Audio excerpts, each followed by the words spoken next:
Say what you will. Lady Karen has seen us.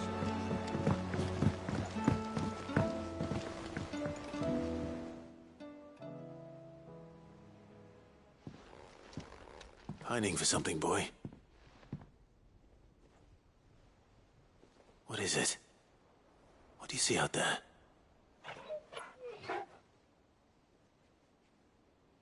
never did ask where you got that anklet of yours. From Sid, that's why. On the day he brought him home. That long ago? And you're only thinking to ask this now? Sid saw that the pup had a habit of gnawing on his leg, since you ask. Clap that there iron on him to keep him from doing it. What was wrong, boy? I'll take like as not. Must have been hard on the poor whelp losing his loving masters at such a young age.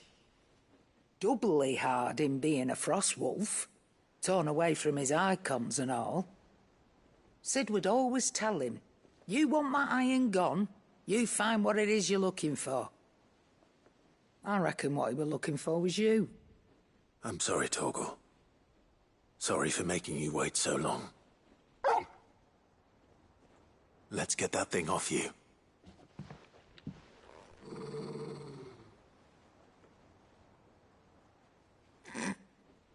Doesn't sound like he wants it off. Indeed. You miss Sid as much as the rest of us, don't you?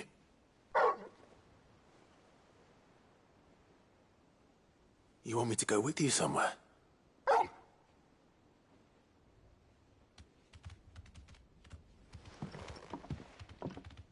Quick, aren't you? Glad you've been paying attention. Not nearly as much as you have, Lady Karen. Aye, good thing and all. It's not like Gav would have kept him in nuts and rubbed his belly these past 10 summers. Your kindness is appreciated. You've been a good friend to him. Only because he doesn't talk back like the rest of you. Go on now.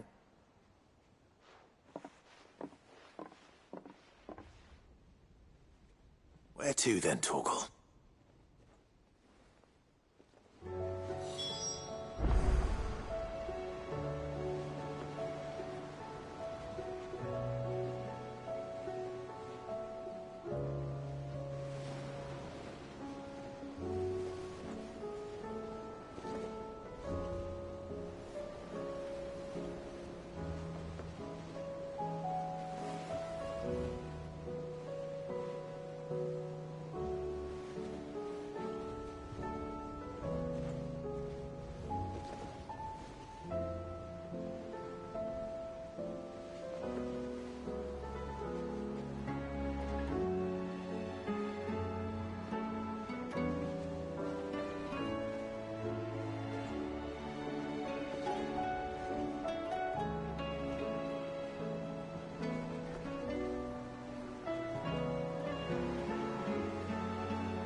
Say what you will. Lady Karen has seen herself.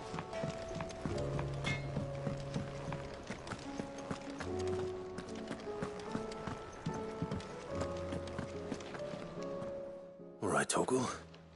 Where are you taking me? I'm going to need a little bit more than that, boy. Do you have a better hint for me? Unless... you've already given me one. Back on the rear deck, you were looking west, toward Rosaria.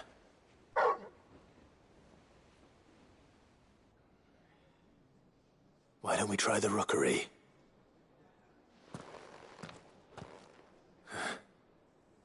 I haven't been to the island in almost 20 years.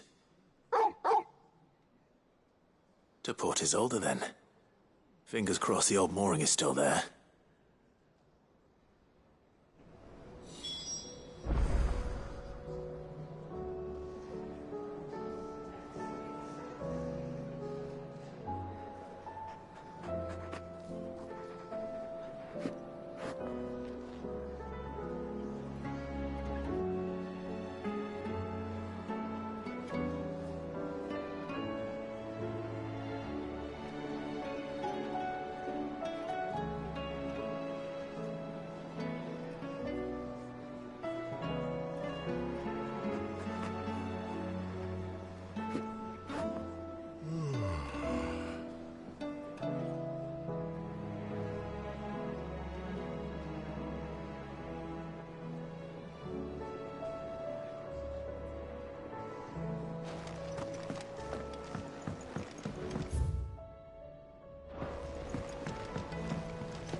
Vivian, I read your note, and I'd be happy to help you find the book you're looking for.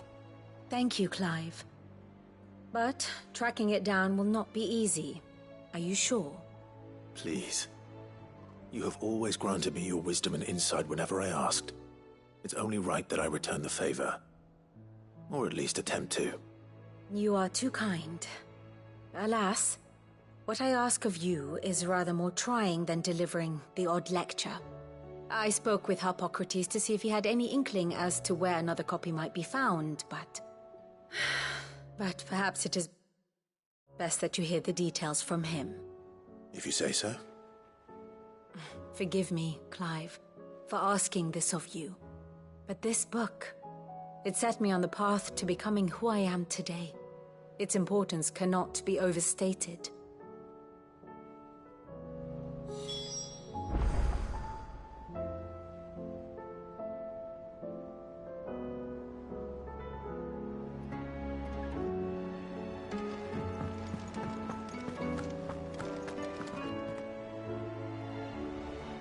All right, Sid. Come to buy us around, have you? Only if you earn it. Mid needs a piece of light but durable bone for her next project. You've encountered your share of beasts on your travels across the realm. Any ideas? Most bones are the same. Whack 'em hard enough and they'll break. If it's durability you're looking for, shell will serve you better. You know what an adamantus is? I do. And I know to give them a wide berth. Will any old adamantus do? Well, with shells, the older the harder. There's a rumour of an ancient adamantus down in Carava, near Old Bidza, or what's left of the village anyway. But don't expect to make quick work of the bastard. There's a reason it's lived as long as it has. I'll keep that in mind. Thank you.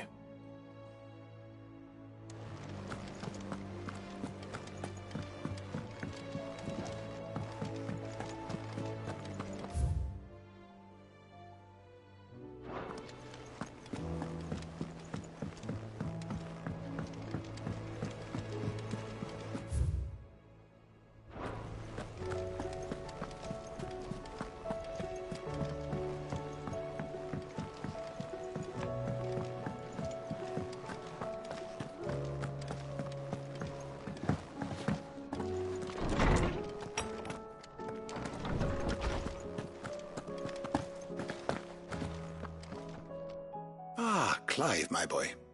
What a pleasure it is to see you. Hippocrates. There's something I need to ask you. I've been charged with locating a book called From a Distance.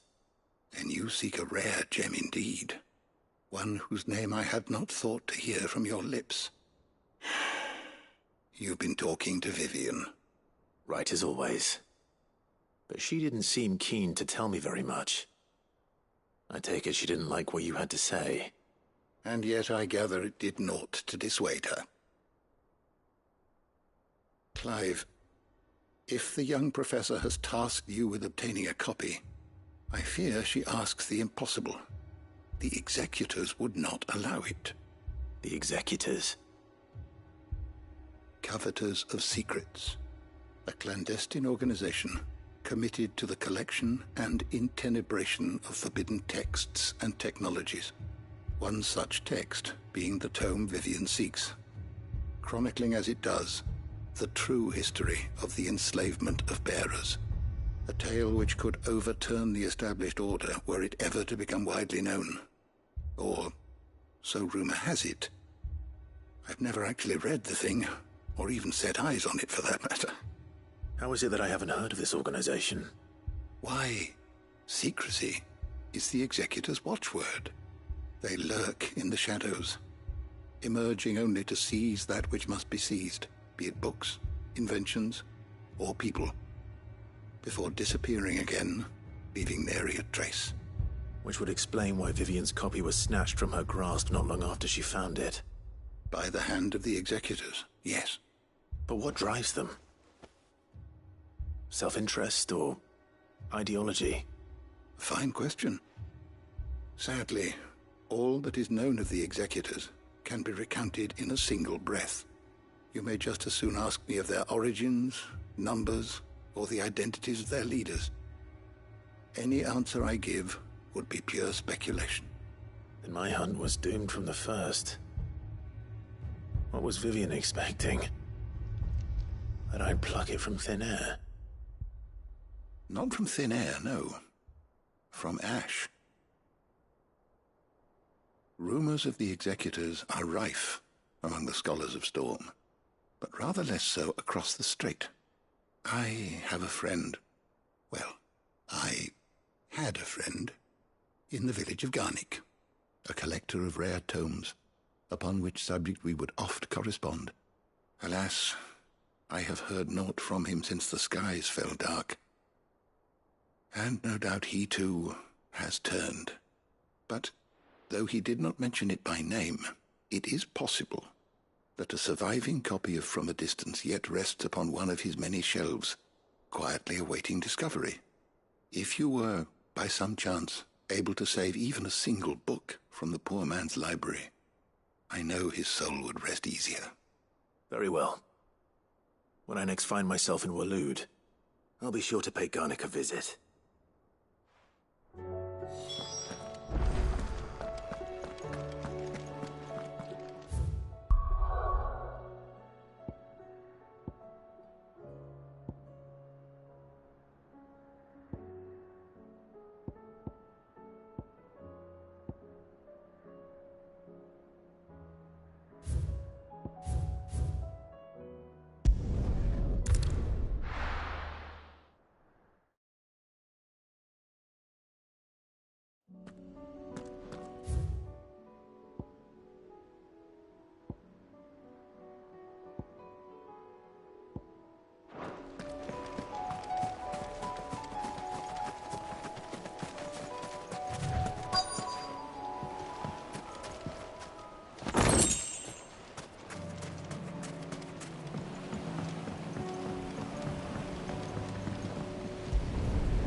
It's still here.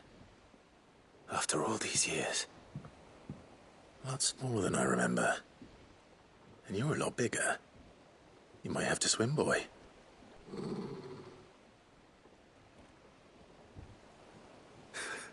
I wasn't being serious. You two go on without me. I doubt that boat will hold a third. If you're sure, we won't be long. Hop in, boy.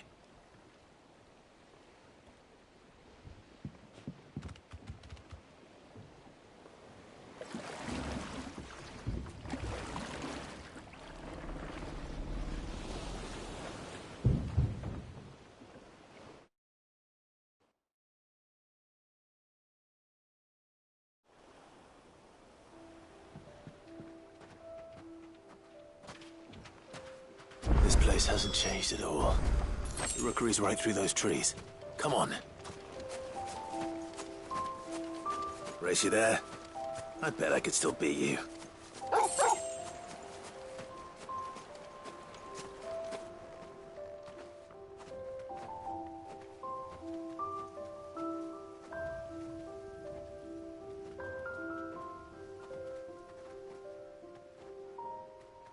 Here we are. This was our hideaway. Wasn't it, Torgal?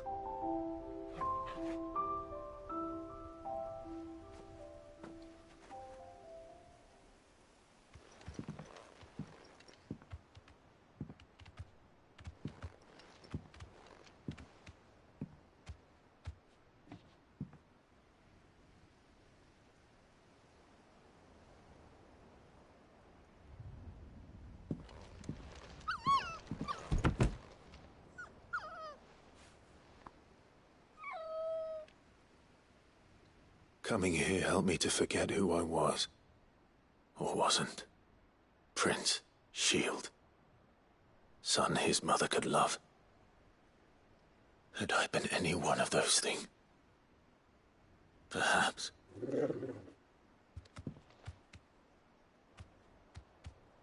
What is it, boy?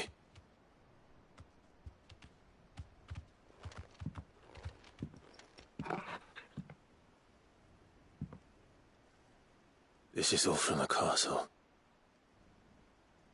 And Phoenix Gate. Did you bring these here?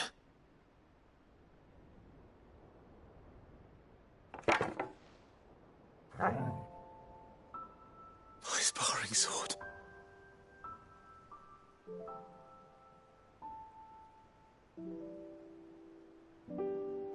Well, well. You never stopped looking for me, did you, boy?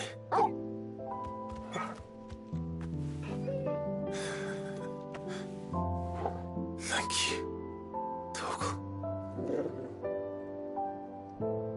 For never giving up. For never forgetting.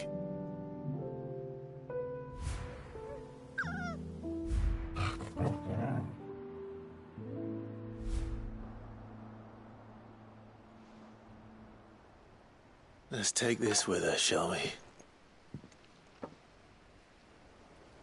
So I don't forget either.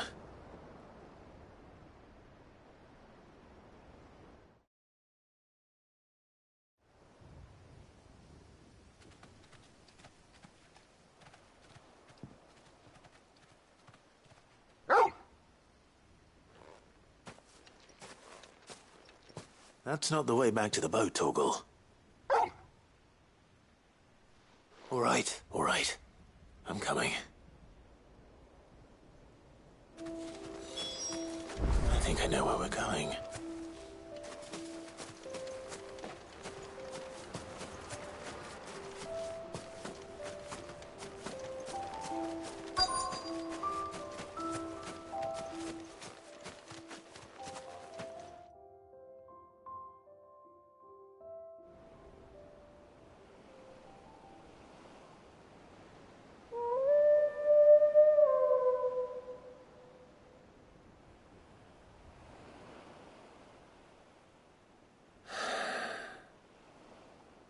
People always talk about the importance of putting the past behind you.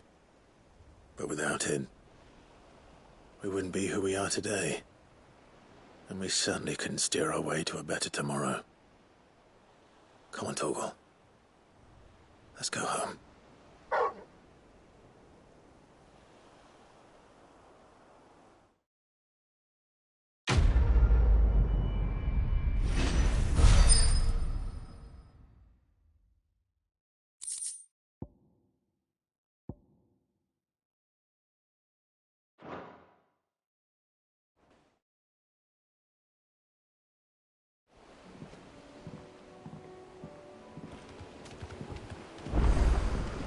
Sorry for the wait. We're ready.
Mid's oil. After what happened here, it's a miracle there was any left at all.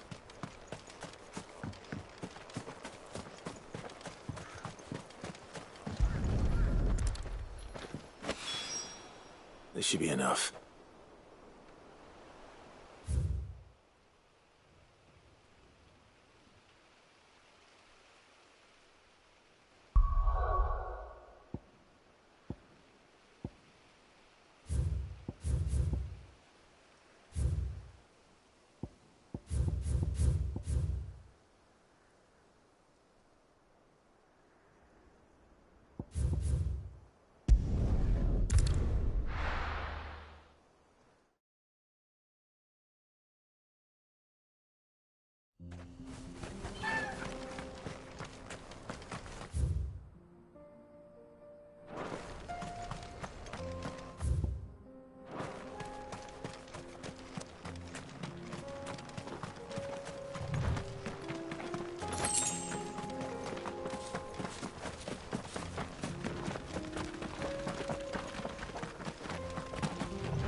Here we are again. Carava. If you were a tortoise, Torgor, where would you hide?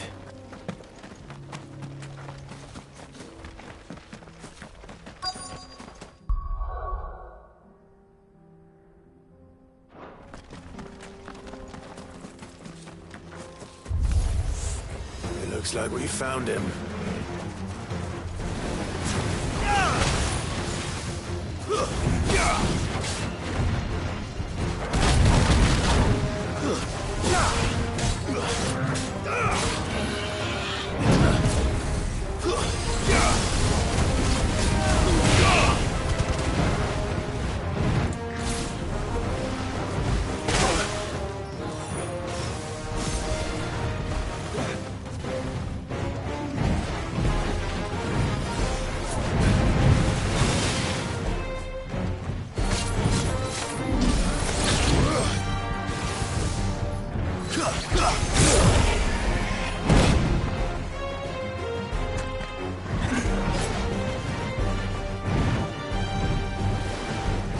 Nice try.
materials to Mid so she can finish her prototype.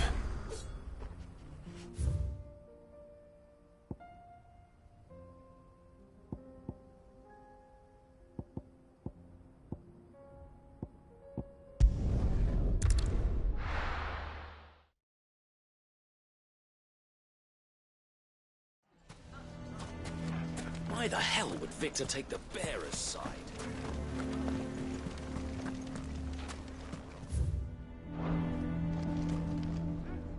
Here to help me pack? Thanks, but I'll be traveling light. I'm almost finished already, in fact. You're really going to go through with this, then? I am. But before I go, there is one small issue I'd like your assistance with.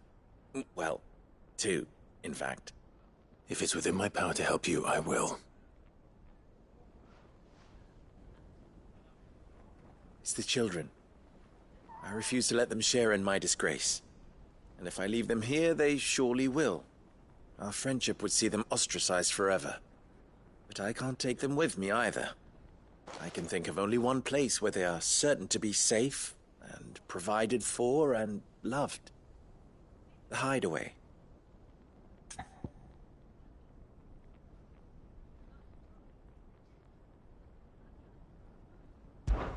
Of course. The children would be more than welcome. Thank you, Clive. I will not forget this. Lubor, are you still here? What is it, Ferda? You look pale. There's been a flood in the Velcroy, a damn big one. The League of Outlaws encampment was completely submerged in ether. What?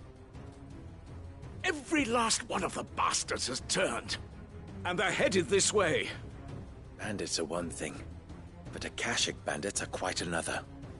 The town guard won't stand a chance against them. We need to evacuate. There's no time to lose. Ferda, gather the men. The Akashic may strike at any moment. We must make ready to cover the townspeople's escape. Well, what are you waiting for? Yes, my lord. Clive, change of plan. The children stay with me for now. I need you to find Conrad and Natalie. Tell them to prepare for a full and immediate evacuation. Understood. I'll do what I can to convince everyone else. Wish me luck.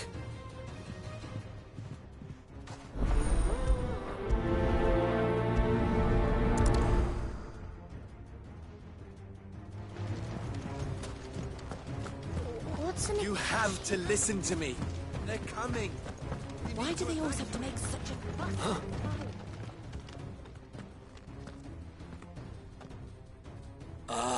It's you. What do you want, Lord Underhill? To pass on an important message. There's been an ether flood out in the Velcroy. The camp where the so-called League of Outlaws were gathering has been swallowed. They're no longer just bandits. They're Akashic now, and they could be here at any moment. You need to begin preparing for a full-scale evacuation right away. Oh, do we? And who was it who gave you this disturbing news, might I ask? Lubor, perhaps? The man spreading the same poison out in the square as we speak. You may believe his lies, my lord, but we know better. But why would he lie about something like this? Some twisted attempt at revenge, perhaps.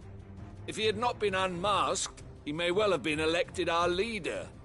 A great honor for one of his kind. One he might well feel aggrieved at having been denied. Lord Underhill, forgive me, but it has become all too evident where your sympathies lie. Lubor cannot be trusted, and neither, therefore, can you. You may not trust me, but for the sake of your people, ask yourselves if there is any chance that this is true. There isn't. You can be certain of that. Now be off with you. You're making a mistake. Come, Clive. If our words will not move them, then we must find another way to help save the town. You're right. Let's speak to Lord Ferda. I think we'd better shut up. What's Lubor raving about now?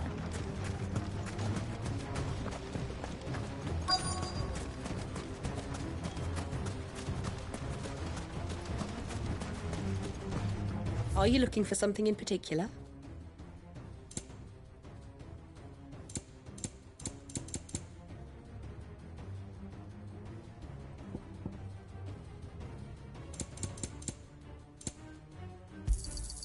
Here you are. Lord Furder. Sid, what's wrong? I went to warn Conrad and Natalie about the Akashic, but they wouldn't listen. They've convinced themselves that nothing Lubor says can be trusted. The bloody fools. Which means the town guard can't be counted on for support. But I can. If there's anything I can do to help you defend Dalamil, you only have to ask. I appreciate it. Sid! Further! I've been looking for you everywhere. Victor? I thought you'd left. I couldn't abandon a friend in need. And Lubor is in need at this very moment. Come quickly.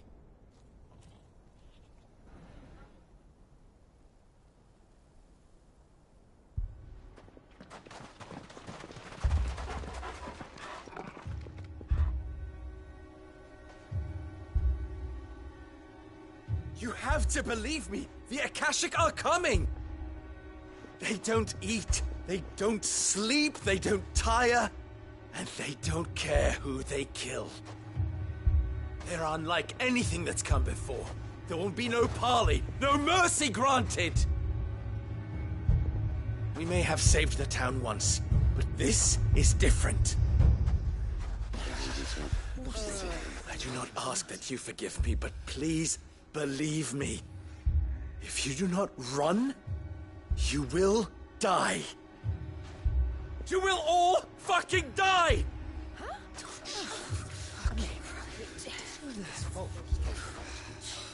You'd like that, wouldn't you, bearer? Yeah, with us out of the way, your kind will be free to claim Dalamil for yourselves. It's you who should run! Run, bearer! Yeah, run! Run! Far, far away! Run! Just go, Bearer! Yeah. Yeah. Yes! Go! Come on, then. Go on! Go! Just go. Just go. Lubor, wait. Someone's coming. Go! Come on! Stop! You're hurting him!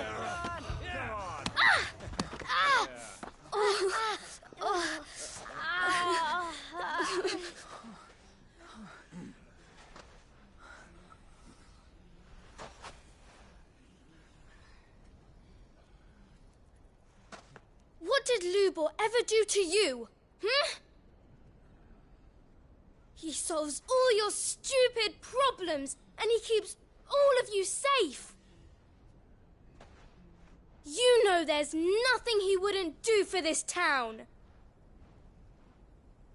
Who was it who made that cleaver you use every day, Conrad? And what about your counting table, Natalie? Who fixed that? Whose men make sure the streets are clean so all your boots don't get dirty? Who spends all day, every day making sure things run smoothly round here? And none of you ever say thank you. Ever. But did Lubor ever complain? Well, does he ever stop smiling? He keeps this whole place going. And you act like it doesn't even exist.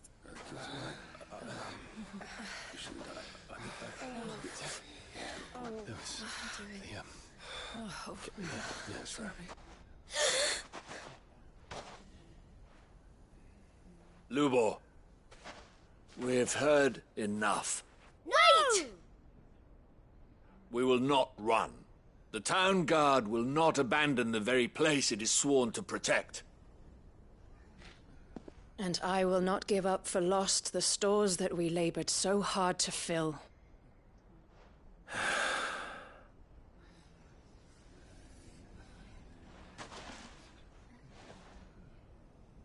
So tell us, how do you propose we deal with these Akashic of yours?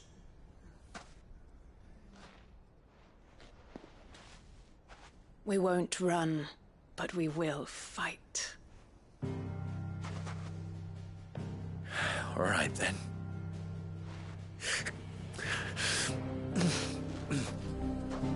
Fine.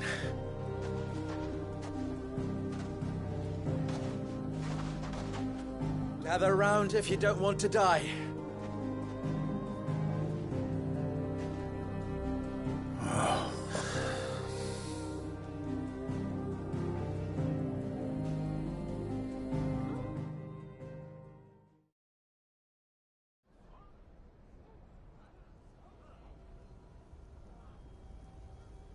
Allow me to explain the situation. The ether flood occurred near the village of Cheratina, deep in the Velcroy. The place had been abandoned for years, until the League of Outlaws decided to make it their base of operations.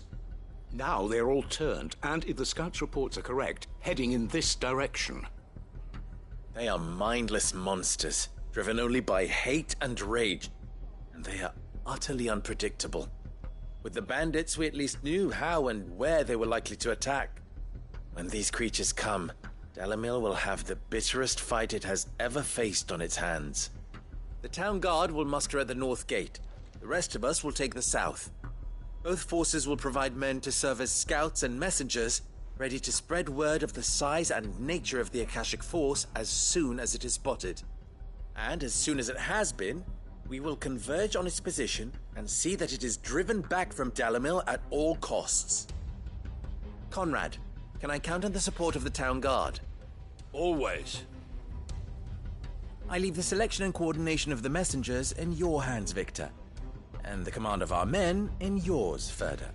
If you would both be so kind. Consider it done. As you wish. Natalie, I would ask that you and your people have the townsfolk barricade themselves inside the bathhouse. And tell the merchant not to waste time securing anything beside the essentials. Preserving life is our one and only concern. As long as we survive, it doesn't matter what trinkets we might lose. Our riches can be regained.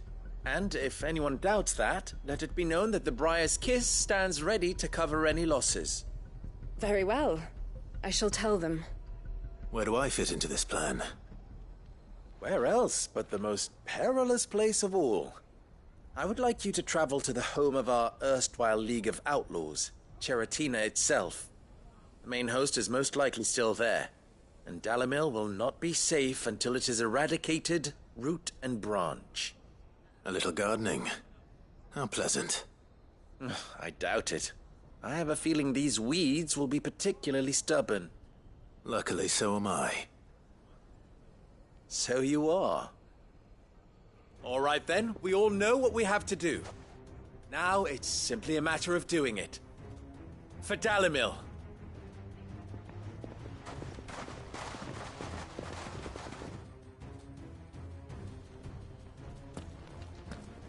Looks like everyone's ready. I'd better not keep them waiting.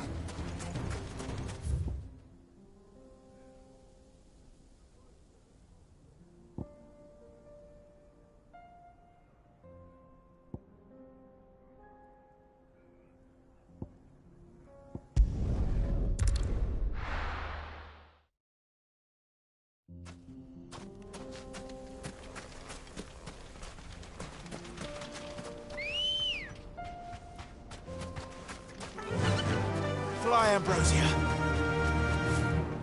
There it is. The flood. But what's waiting for us inside?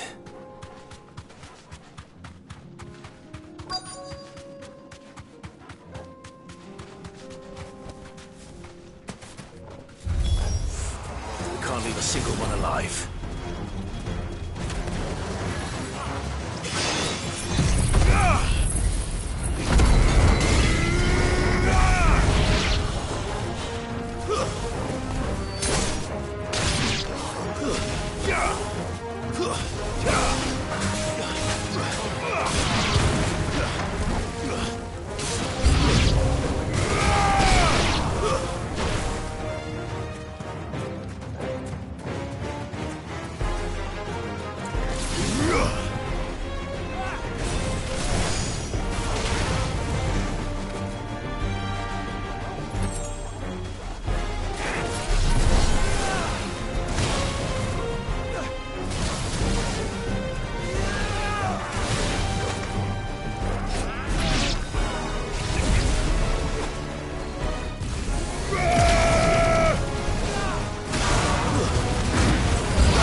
The League is disbanded.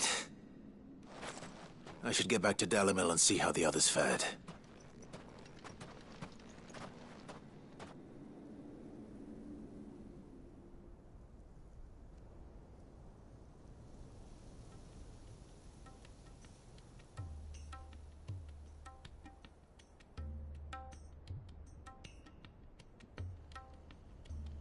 All the Akashic we were able to find have been dealt with.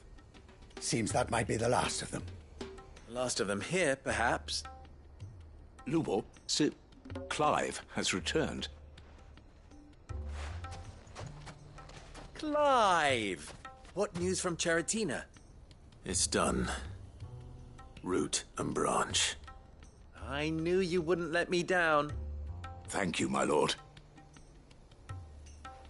Friends, the Horde has been driven back. The Akashic have been defeated. And we need not fear the arrival of any more, thanks to Clive. Victory is ours. We bloody did it! We saved Dalimil. Lubor, allow me to apologize. After all you have done for this town, we should never have doubted you. But we did. And for that we are truly sorry. We only hope that you can forgive us. We need you, Lubor. Dalimil needs you. So, if you would still like to be considered for the position of mayor, you have our backing. You do remember that I'm a bearer, don't you? We do. But that is not a stain on your character. It is a stain on ours. We thought only of what we perceived bearers to be, not what you truly are. The man who saved Dalimil twice over. I see. But I will only accept your proposal on 2 conditions. Name them. Firstly, that you will both do everything in your power to rally your people to my cause. If the Town Guard and the Merchants League do not accept my leadership, it will be doomed from the start. Unity is the key to defending Dalimil, and I do not doubt that we shall need to call on our combined strength again. When that time comes, I will expect us all to pull together, just as we did today. Of course. You have our word. And secondly, you will accept that if I am to lead you, the mistreatment of bearers must end here in Dalimil. Any bearer within our walls shall be afforded the same rights as any other citizen. They will not be judged by what they are, but who they are. As we failed to do, and came so close to losing everything. We agree to your conditions. And we have only one in return. That you continue to work for the good of Dalimil, as you always have. Condition accepted. Well then, it seems my mayorship is all but confirmed. Do I get some sort of special hat?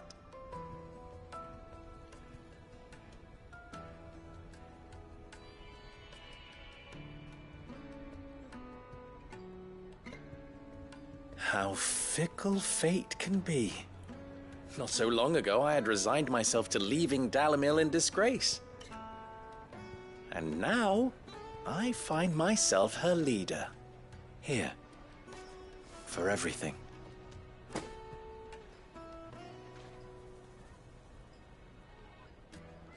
Lubo. About the children. Fear not. You are, of course, relieved of your responsibility. I would sooner face another horde of Akashic than see them brought up as outlaws. I'll make sure they're safe here. I don't doubt that you will. And not just the children, but everyone in Dalimil. I'll do my best. Can't have all your hard work going to waste.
Your Grace, my lord, I trust your journey was not overly onerous. Cyril, you found a letter from Father? Yes, I have it here.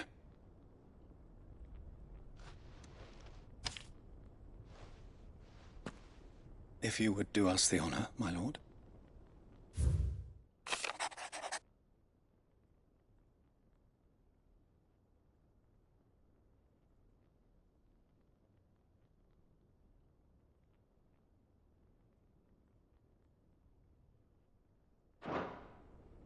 An inheritance. It would seem the late Archduke penned this missive shortly before his passing. The day before we left for Phoenix Gate. What are these plans he spoke of? His plans for the duchy, Your Grace. Your father entrusted them to my predecessor, the former bearer of the Burning Quill, who entrusted them in turn to me. The complete emancipation of bearers is their stated aim. But your father's dream did not end there. His Grace also spoke of building hospices to care for those stricken by the curse, and the founding of a new university to further the development of non-magical technologies. With the blight spreading ever more widely across the twins, Archduke Elwyn saw this as the only means of securing Rosaria's survival. He wished to see men and bearers treated as equals. To see centuries of common wisdom overturned. Small wonder he did not think it achievable within his lifetime. But he thought it achievable nonetheless. Had he not, he would never have written this message.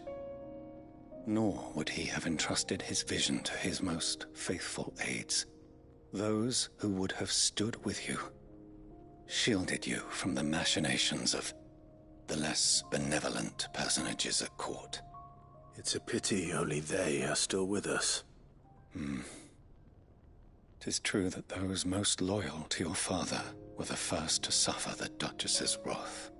But one at least remains, and she has come bearing gifts. What do you mean?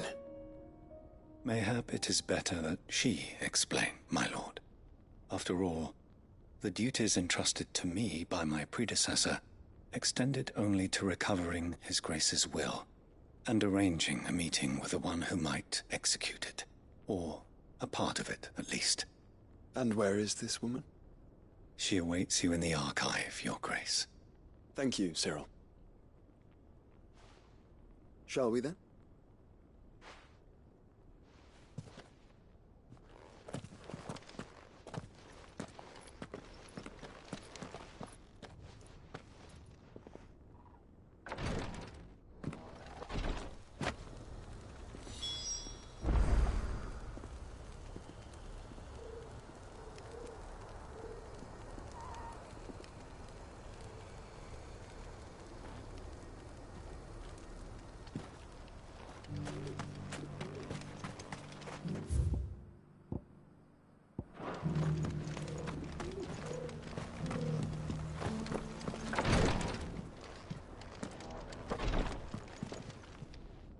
Lord Mark. What is it? One of our he sent... Was he... No, an ancient bike. And so... Fully... Iron... For... But Ash... Mickle... If you go...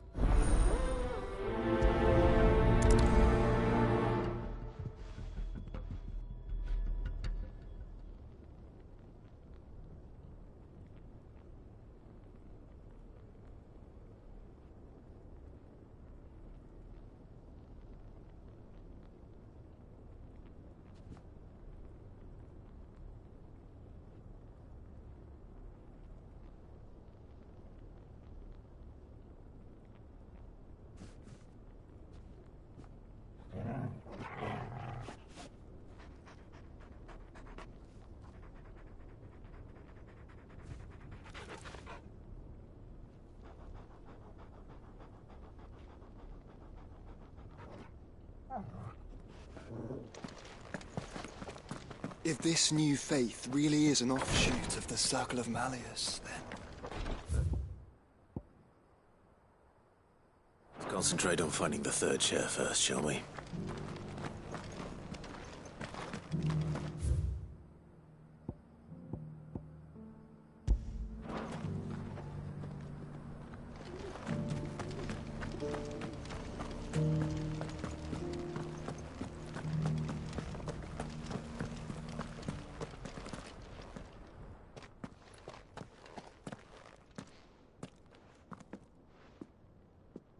My lord, your grace.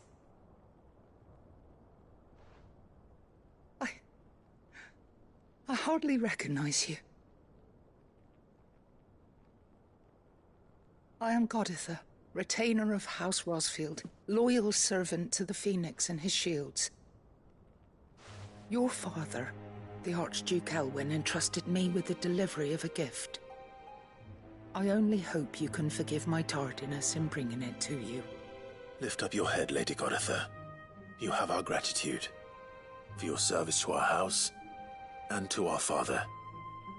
I merely did my duty, as any proud Rosarian would. My lady, perhaps you could explain a little more? What exactly is the gift you bring? As I'm sure you know, it has long been the custom for the children of House Rosfield to be presented with certain keepsakes upon their coming of age. Indeed it has. Our father often spoke of the day when our turn would come. And had he lived to see it, he would have presented you with the treasures I bear. Matching armbands for you both. Alas, he did not live. Indeed, he was taken from us even before they could be completed.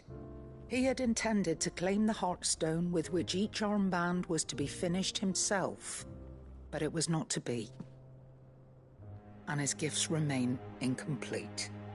I see. It saddens me to bring them before you, as they are.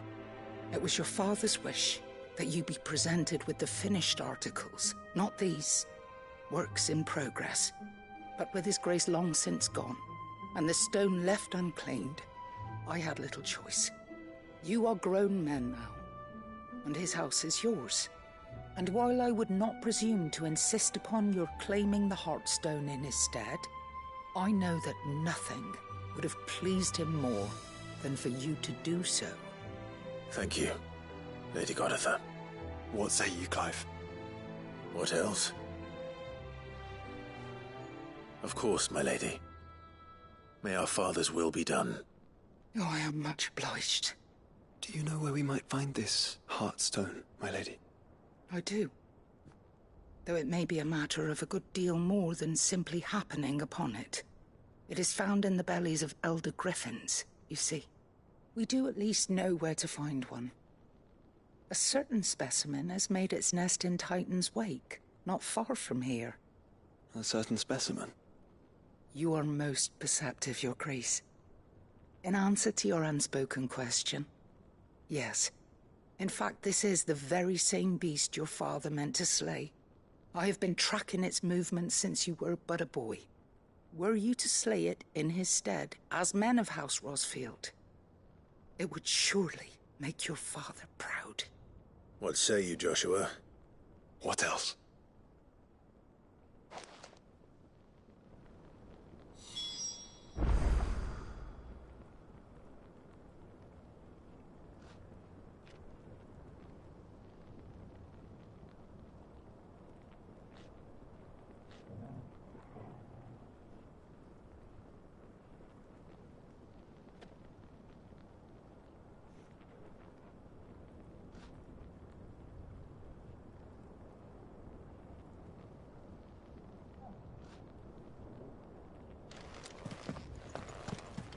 Titan's Wake is to the south.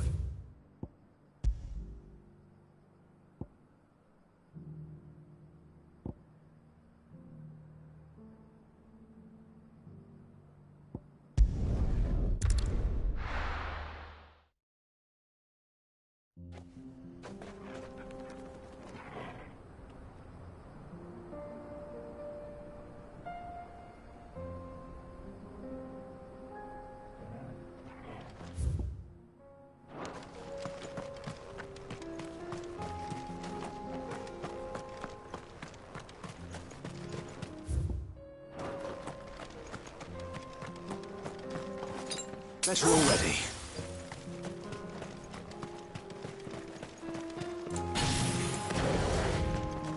Eyes peeled, Joshua.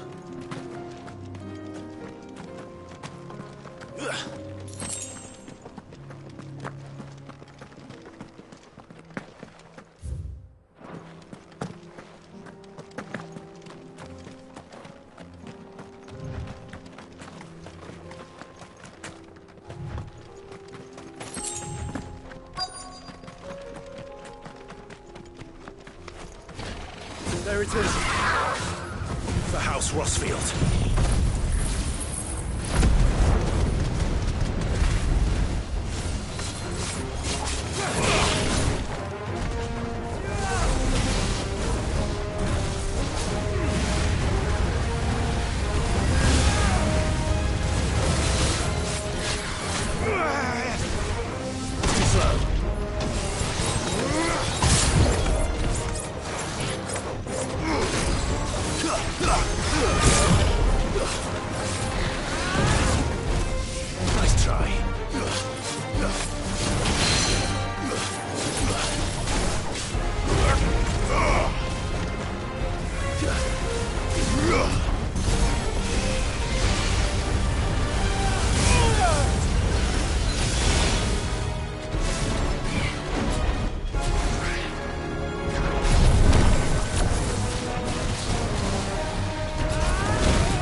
Yeah!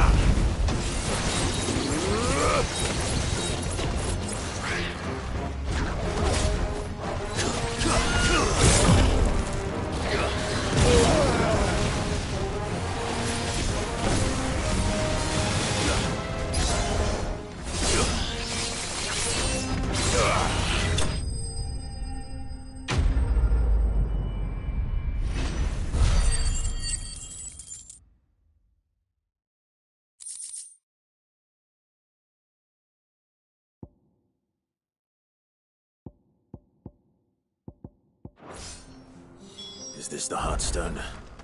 I expect Lady Goditha will know.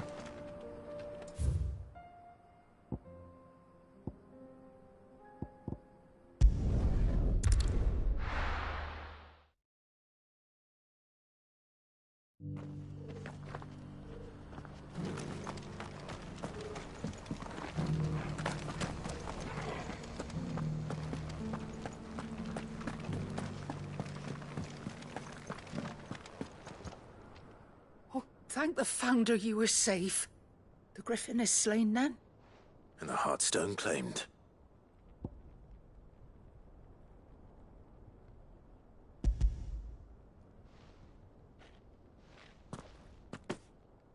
Yes.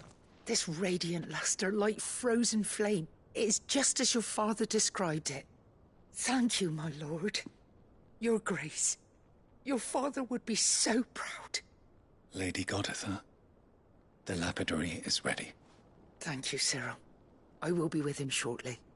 If you would excuse me, I shall have the stone cut and set forthwith.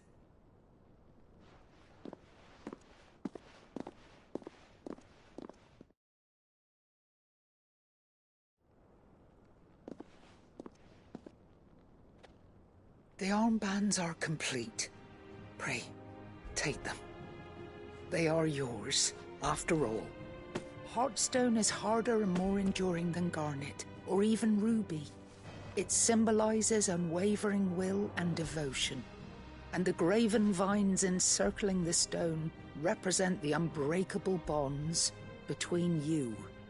It's a message. Father knew we had enemies both inside and outside the duchy. Enemies who would thwart his vision. Only with unwavering devotion would it ever be realized. And only if we stood together, as Phoenix and Shield, as brothers in arms. Only then might those enemies be overcome. Indeed.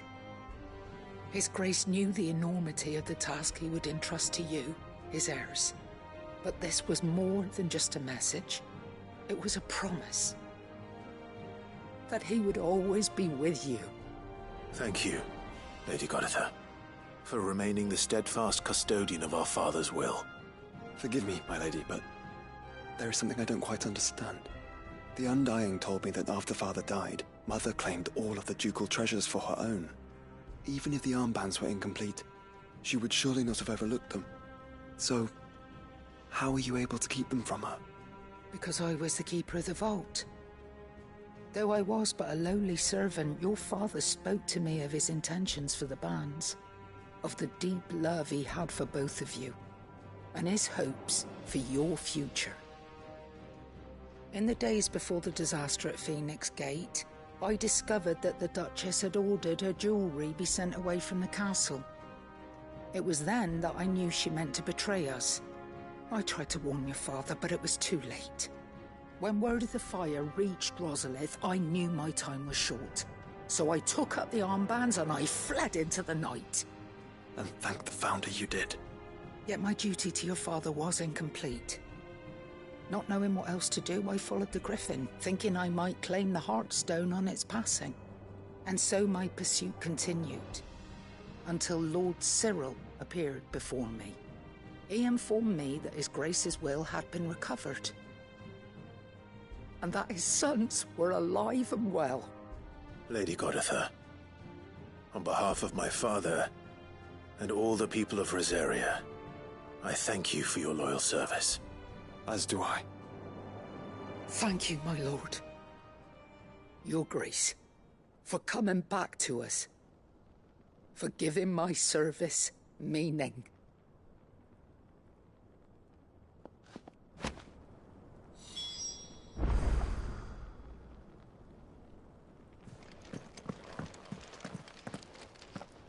The bands suit you well.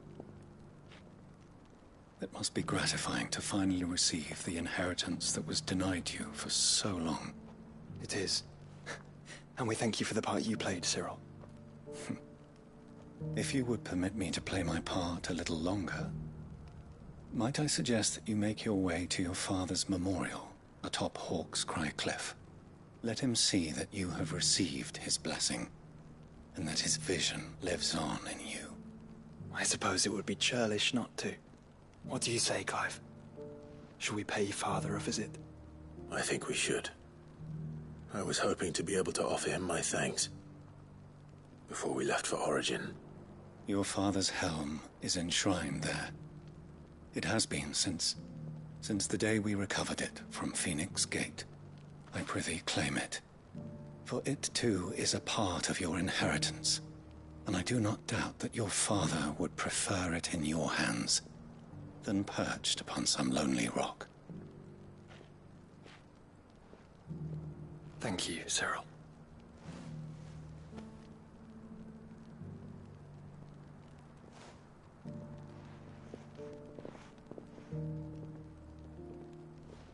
Come on, Clive. He's waiting.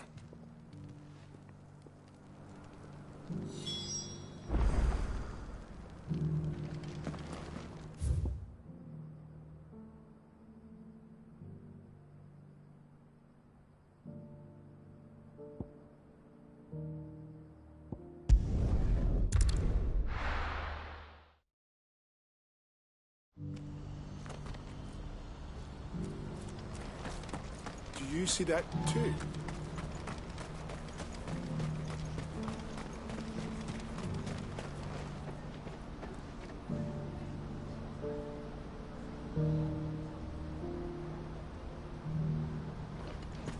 Papa? What is it? Oh, please. Just make it stop. I'm scared. It's all right.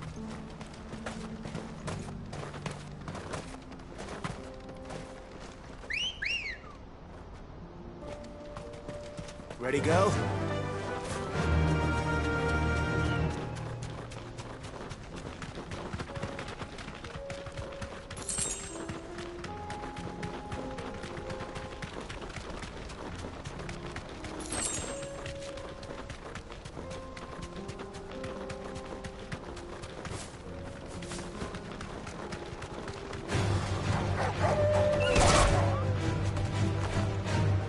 You deserve a rest.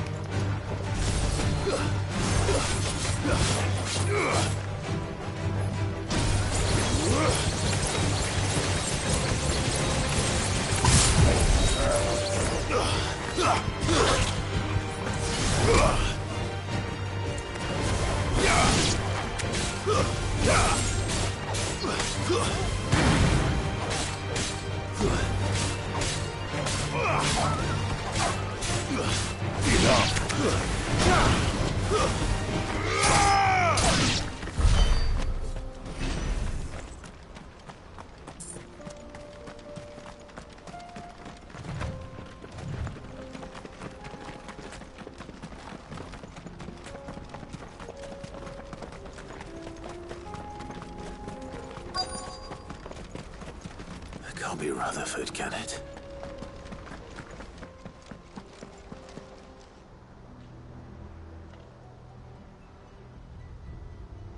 Turncoats and cowards, the lot of you! If it's a fight you want, it's a fight you shall have! Allow me. I don't need your... Please, Field Marshal, oblige him. This won't take long. You're right. It won't.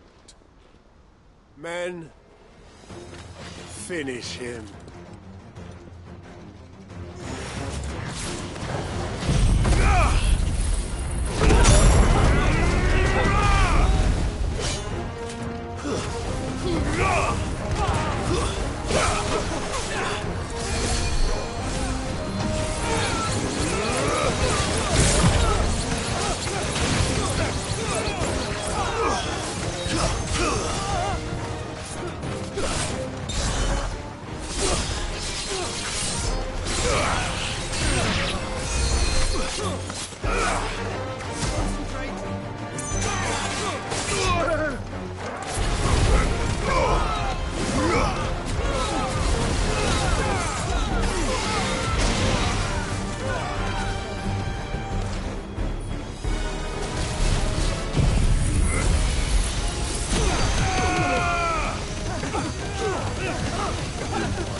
A little longer than I'd have liked.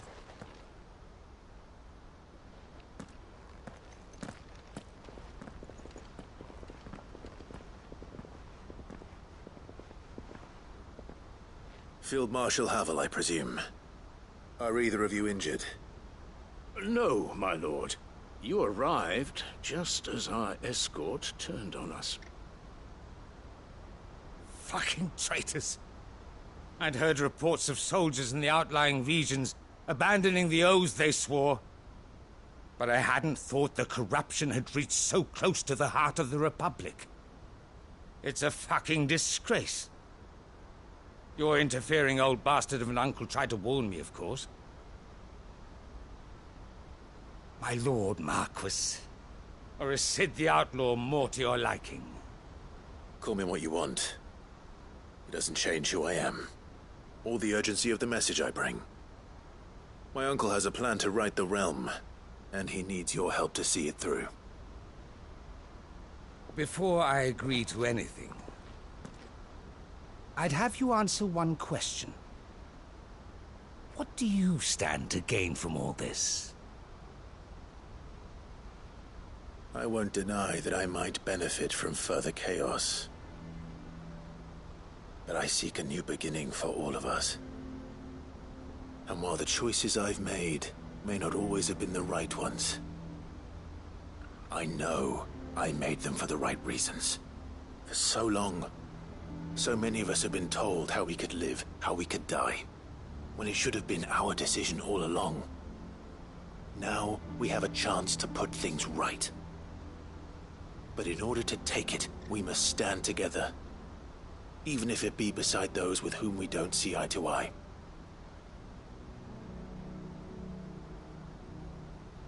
Certainly not the words I expected from an outlaw. But perhaps your uncle was right. You are no ordinary outlaw. I'll never hear the end of this. All right. I'll start by ordering my most trusted guard to bring the Dhalmekian fringes under control. Next, I'll make contact with my counterparts in the Imperial Army and see if I can't convince them to try and restore order in their own territory. Thank you, Field Marshal. But they are not the only ones we will need to convince. What do you mean? I don't doubt that I can bully some sense into a few generals. But those they answer to require a different kind of persuasion. And when it comes to honeyed words, well, we will need an envoy. One who can court even the most stubborn of statesmen. You, perhaps. I'm flattered. But I'm no diplomat either. And I have other problems to attend to. What we need is a skilled arbitrator. And I may know just the person. Is that so? And would he happen to be an outlaw too? Of a different kind, perhaps. Well, beggars can't be choosers. I suppose we'll all have to find a little of the outlaw in ourselves if we're to make it through this. Very well. Send your man to me right away. I shall.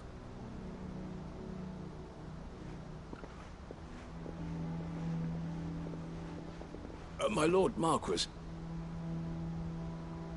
Your Lord Uncle bade me escort the Field Marshal to his manor in Port Isolde. And I will see that my associate joins you there. Very good, my lord.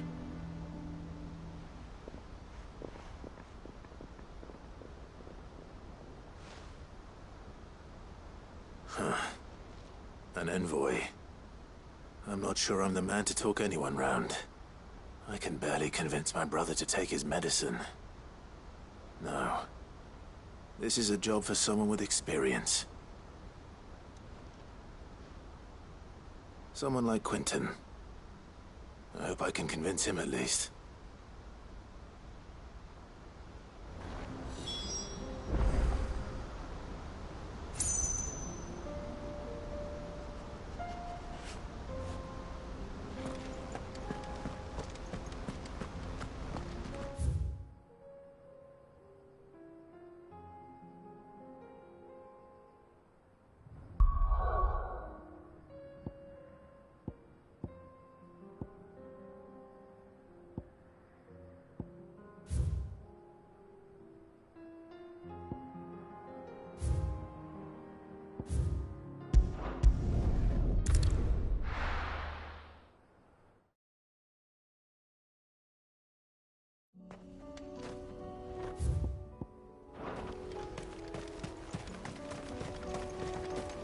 unwavering will and an unbreakable bond. Do you really think we're strong enough? To save the world? Of course. We've overcome Father's political enemies. That I'm less certain. Especially knowing what we know now. What Mother was truly capable of. But perhaps these bands would have helped. Knowing he was with us would have made all the difference.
It's just back there.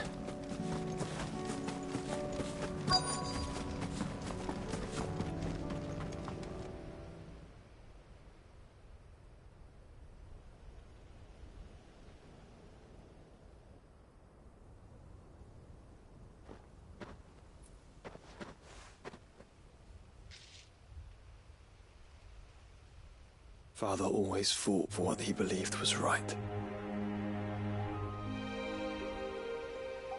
It wasn't until that night at Phoenix Gate that I realized I had never fought for anything.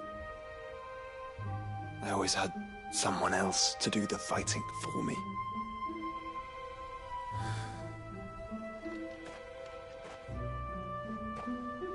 No matter how fate conspired against him, he never lost heart, never looked back, never stopped fighting. To me, he was the greatest of men. And I've been trying to live up to his ideals ever since.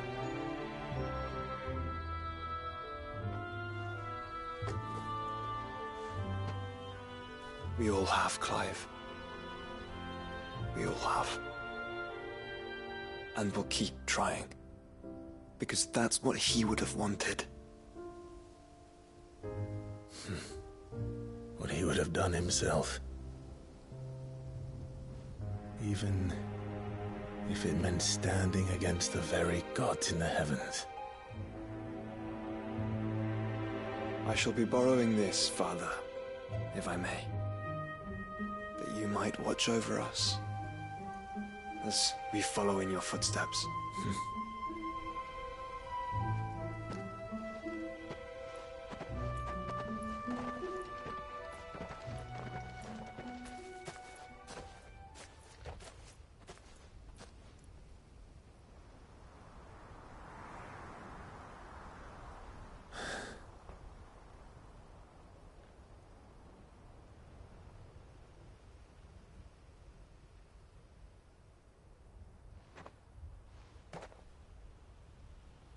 We won't lay you down.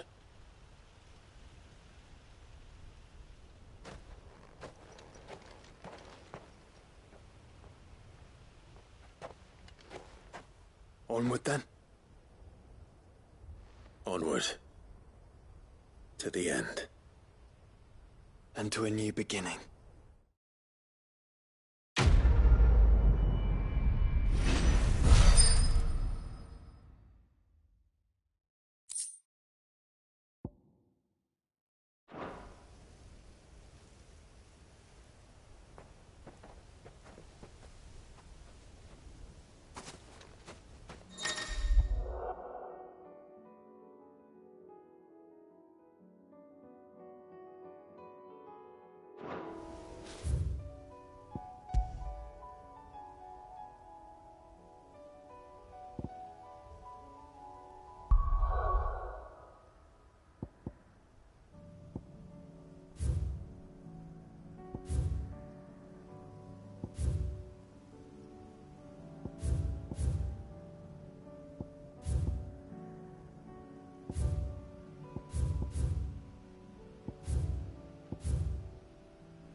Quinton, I have a proposal for you.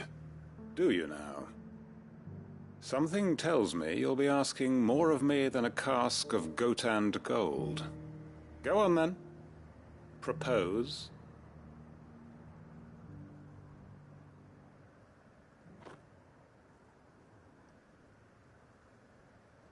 You'd have me convince the chiefs and chamberlains of the realm that they should simply swallow their pride and do the one thing that has proved impossible for thousands of years.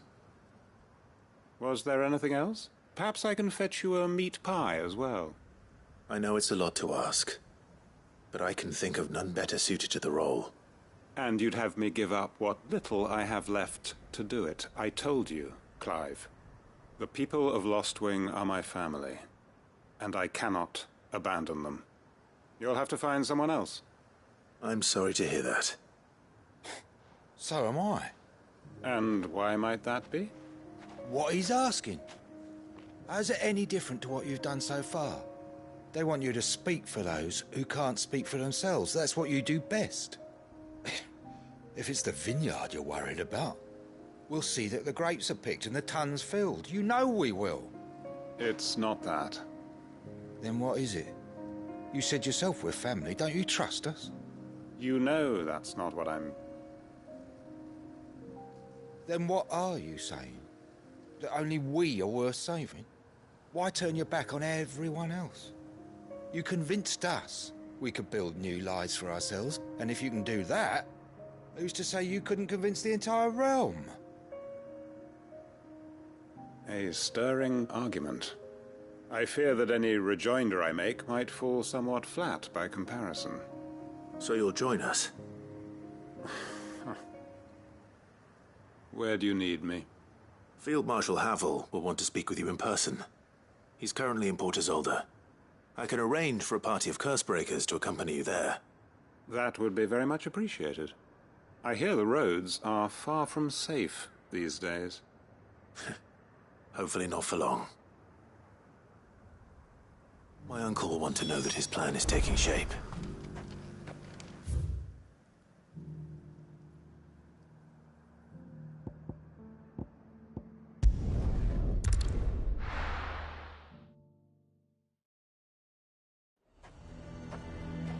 Nazaire might at least have mentioned where in Northreach he'd be testing this recruit.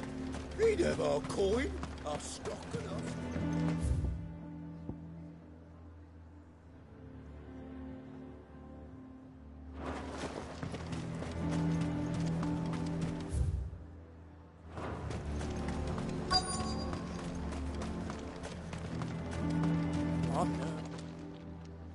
Well met, Sid. This is the initiate. Ember, present yourself. At your service, Master. Please, just Sid. There are no masters here.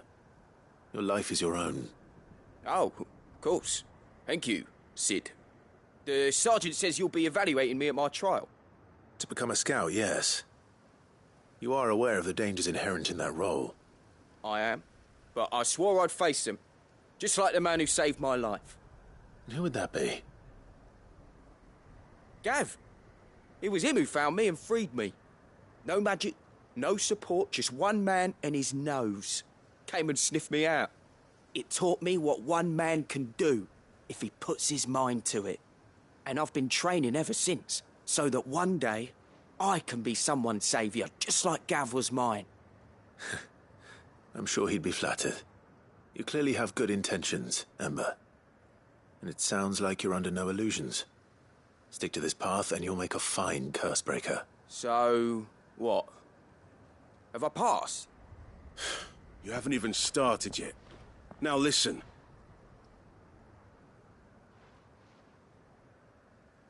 Not far from here is an Imperial lookout, Eastwatch. The guards there record all their sightings in a logbook. You are to find it and bring it here. And bring it here, right. Anything else? No. Sneaking into a heavily guarded Imperial outpost and stealing the logbook would be quite sufficient. You'll need to assess the situation, determine a point of entry, create a distraction and effect an escape, all without being discovered and thrown into an Imperial oubliette. Ember, Gav isn't our best scout because he can do everything. It's essential that you know your limits. Know my limits, right. I won't let you down.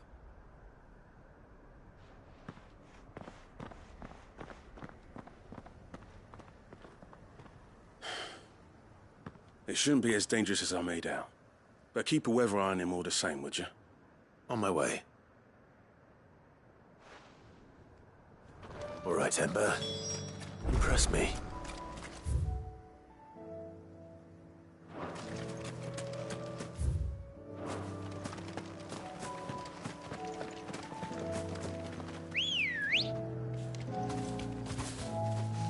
Let's go. Faster!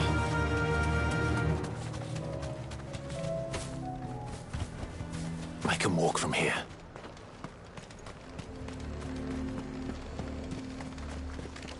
And what can I do for you?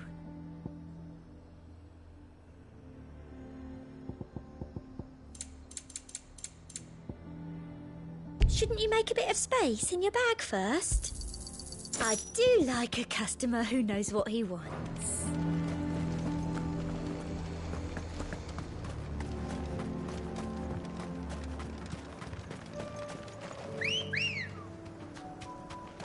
Good girl. Run like the wind.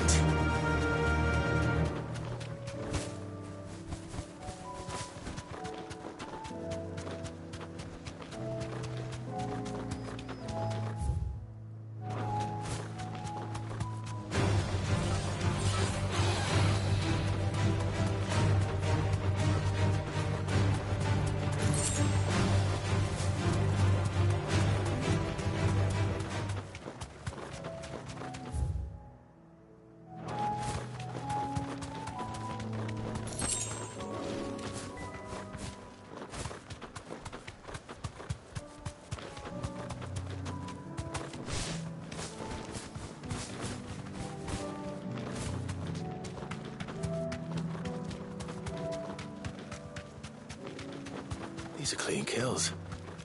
Perhaps young Ember really is ready. Or maybe not.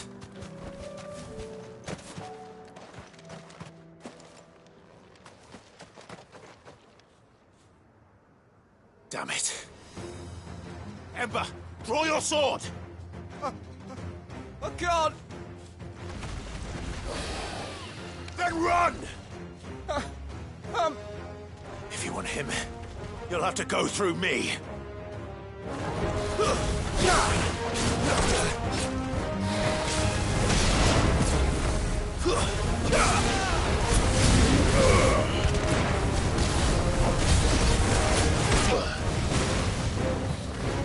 I'm hurt,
Ember, are you...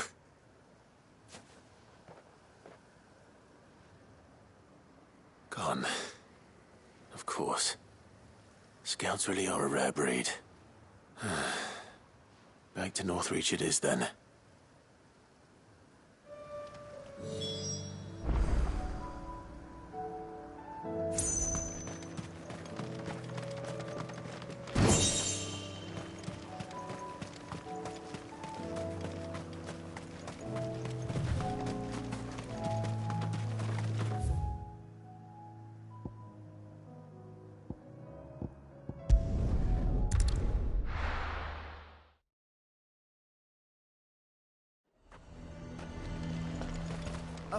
fortress?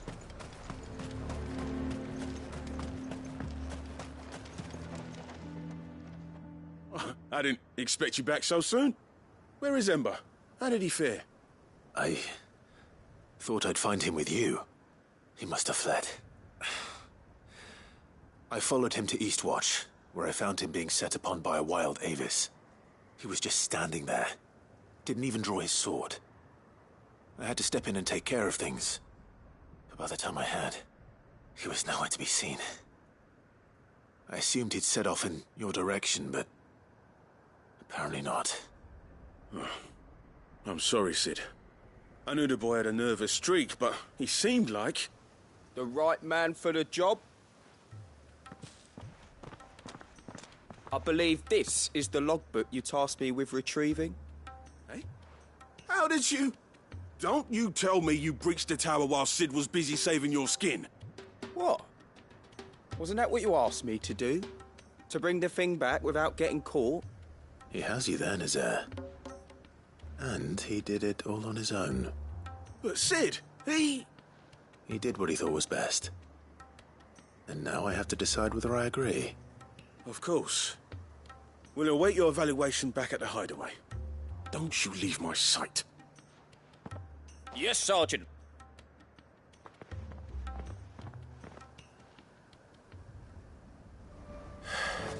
This won't be an easy decision.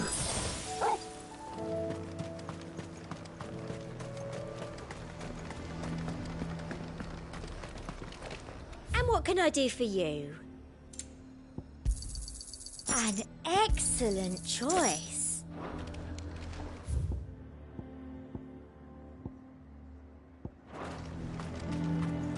The garrison is threatening to pull their sentries from the markets if you don't... I would speak with this Duke. Saw the captain just now. Your town needs you.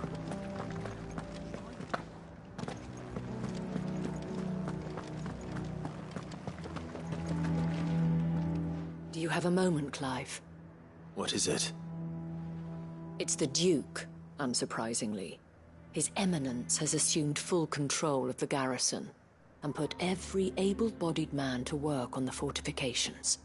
The town was left all but unguarded, so Philippe was compelled to form a citizens' watch to fill the void. And though my dear boys have been characteristically willing to assist him in this, they want for bodies. So I was wondering if you would lend them your strength, that the people of Northreach might sleep easier, if only for a few nights. Of course. Whatever you need. Thank you, Clive. What would I do without you?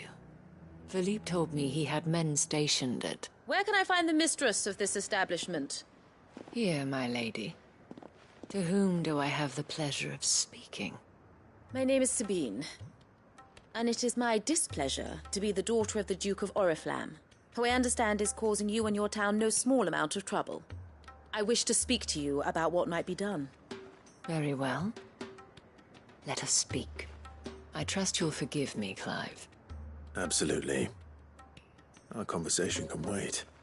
Please, proceed. As you know, my father is a most overbearing and supercilious man, and I join you in objecting to his every action. Indeed, I owe you my thanks for continuing to argue against his reckless plans.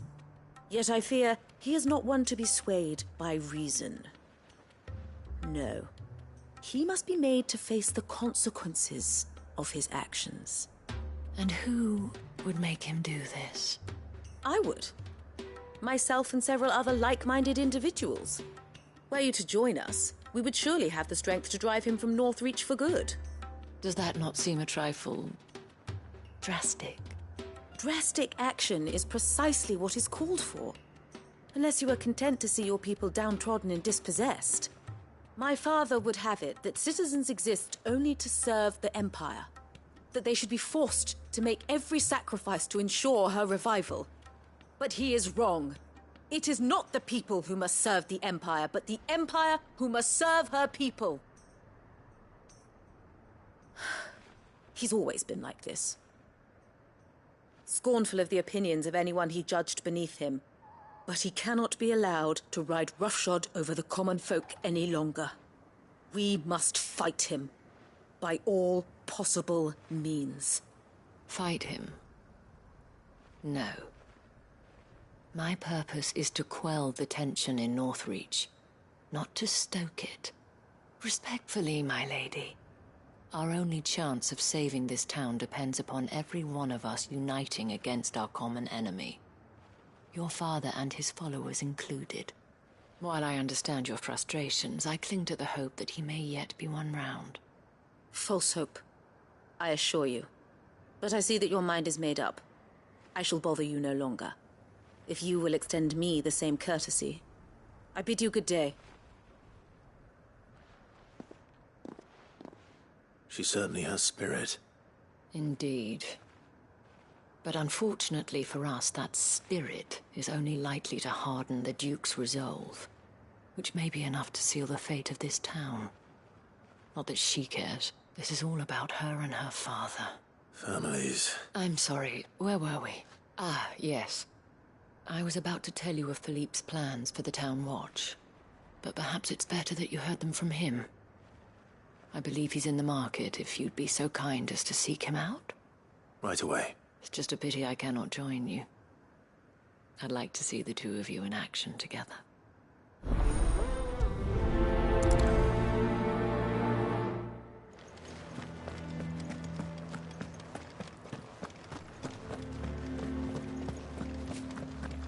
Your town needs you.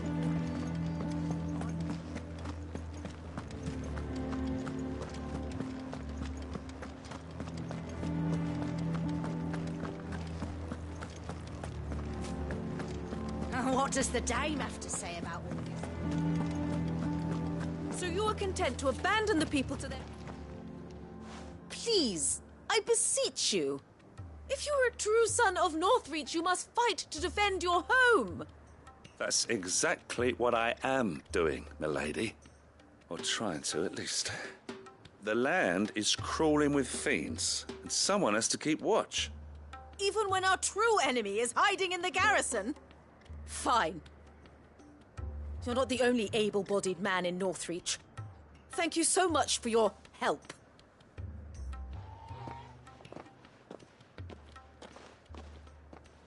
She cornered you too, then? Could hardly get a word in edgeways. Like father, like daughter, eh? She made an uninvited appearance at the Vale earlier, hoping to convince the Dame to join her in fomenting rebellion. I bet that went well. Her ladyship seems to have a way with people. Anyway, what brings you here? Our mutual friend thought you might welcome some help. Oh, she did she? Right, as always. In fact, you're just the man. We've had some reports, you see. Sightings of, you know what. They're back. Seems that way. All over, too. We haven't been able to confirm anything yet, but if you're willing, you could go and see what's what. Right. Where should I look? You know Grieger's Weep? One of the sightings places them somewhere on its shores. I'm on my way. Thank you, Clive. I'll look into one of the other sightings. Let's rendezvous back here later.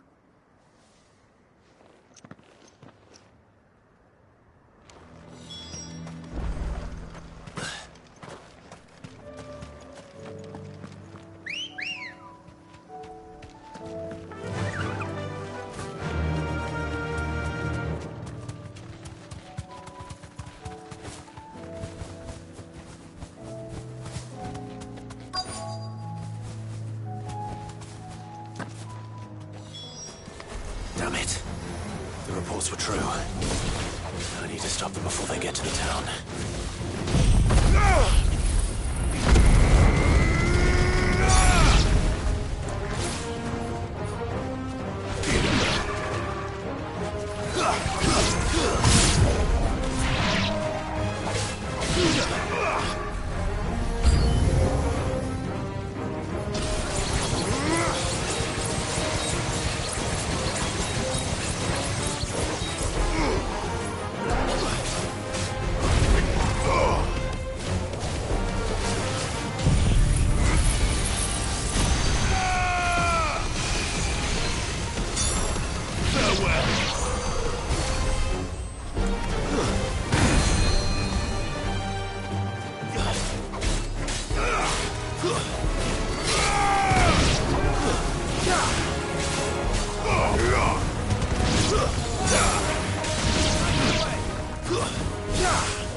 Call that a test, Ultima? Clive, it's me. Are you all right? I am. But it seems the reports were true. The thralls have returned. I dispatched the few that I found, though. Well, that's something, I suppose. But what were they doing south of town? They all came from the north last time. We might be able to fend off an attack from one side or the other, but from both? Do you have eyes in the north? Some. I should probably go and have a look, though, just to be sure. You head back to Northreach. I want you there just in case war breaks out while I'm away. What do you mean? Her ladyship's been busy working her magic on the townspeople, stirring up ill feeling towards her father. She'll have her marching on the barracks if we're not careful. What? This is exactly what the Dane was afraid of. I'll do what I can to calm things down. Be careful out there, all right? Don't worry, I'm not like you. One sniff of those things and I'm running back to town screaming blue murder.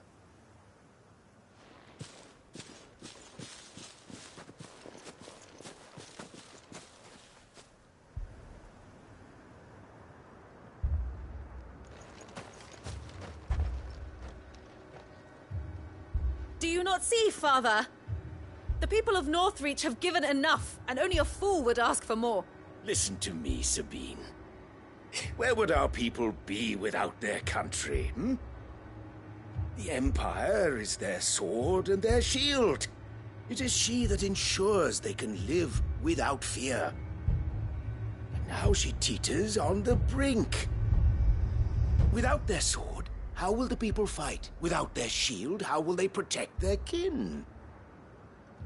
Can the unarmed stand against the advancing hordes? No. But there is yet hope. A new shield, a new sword.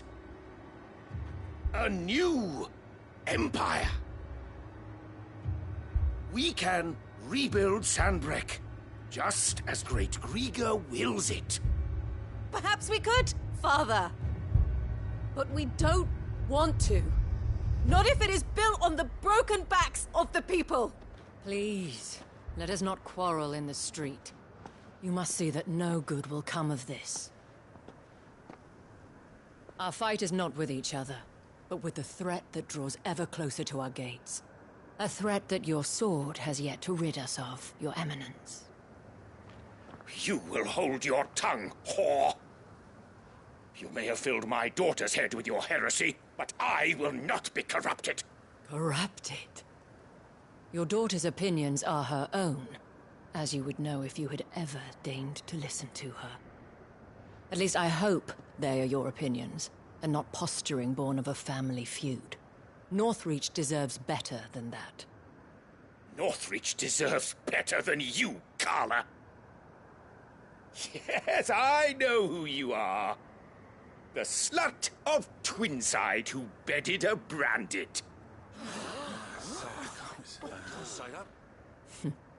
Jealous, are you?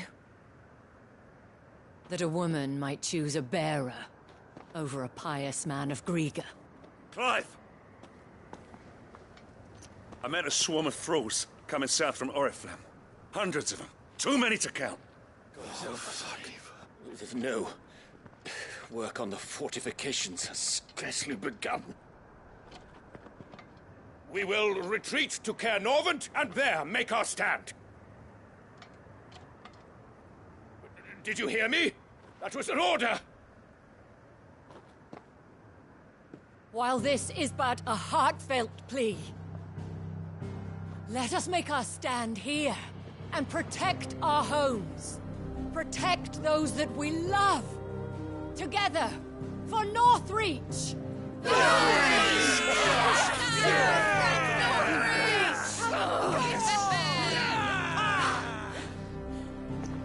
You heard the dame. What are we waiting for?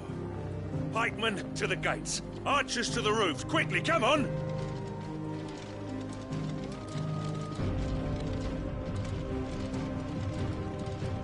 But She is but a common...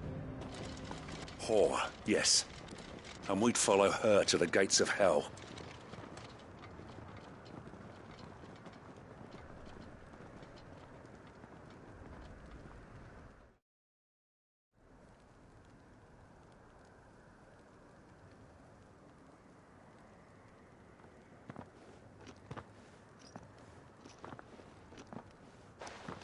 The men have their orders, and they look like following them.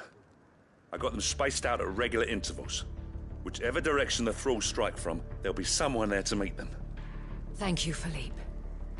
Rest assured the people will play their part. The herbalist has donated her stock of medicines to me. Should any of your men be injured, take them to the Vale. We'll see to them there. Thank you, milady. I will. I'll play my part too. You still one for numbers. Unlike the enemy. I only hope I can go some way to evening the odds. Philippe, can I leave the south in your hands? I doubt the thralls by the lake were the last of their number. Of course. I'll lead a party down that way so we don't get taken by surprise. What about you? I'll make my way up the road to Oriflamme. I've fought a few of these things. And while I can't promise to hold them all back, I should be able to thin the herd. All right. But take care. Thank you. Both of you. You can thank us when it's over. Till then, madame.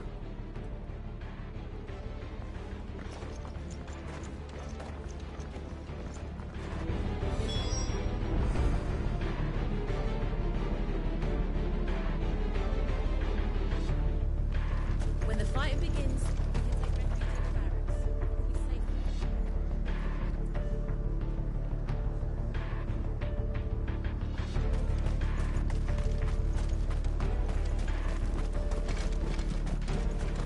I want steel in the hands of every man.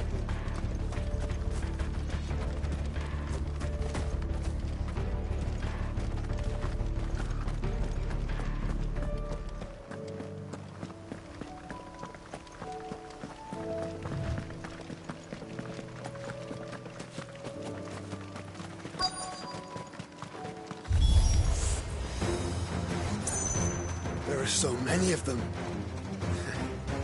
Not for long.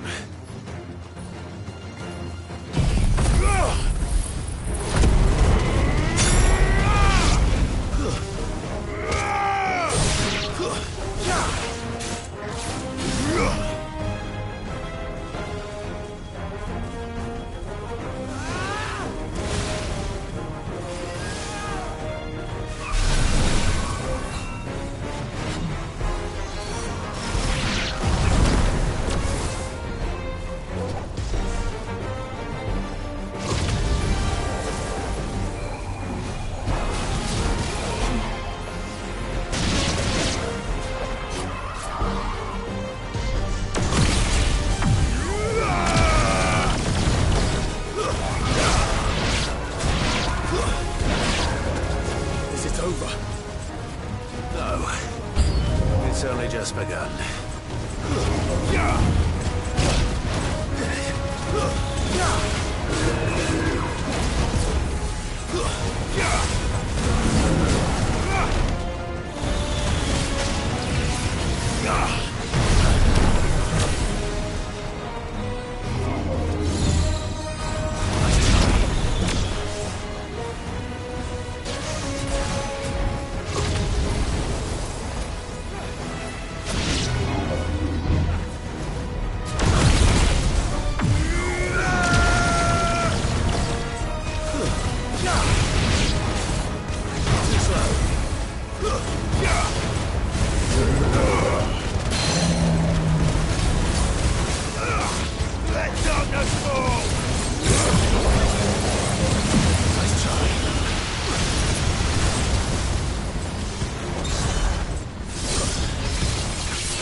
That looks to be the last of them. I wonder how the others fared. Better hurry back to town. Come on, Torgal.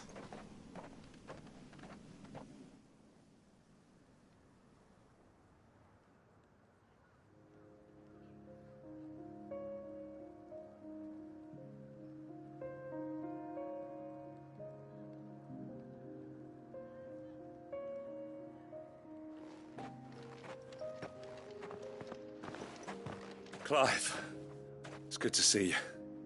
And you. The road to Oriflamme is clear. How did you and your men fare? Well, we ended up fighting for our lives down by the lake. Took a few nicks, but nothing the girls of the Vale can't put right. Glad to hear it. Well, it seems we've survived. For the time being, at least. I thank you both for answering the call. You were right. And I was wrong. About everything. I had thought that the only way to unite the people was under the banner of Empire. That without a strong hand to guide them, they would drift apart. To be borne hither and yon by the eddying currents of fate. But you brought them together. Not by force, nor by the exercise of goddess-given authority, but by simply being one of them.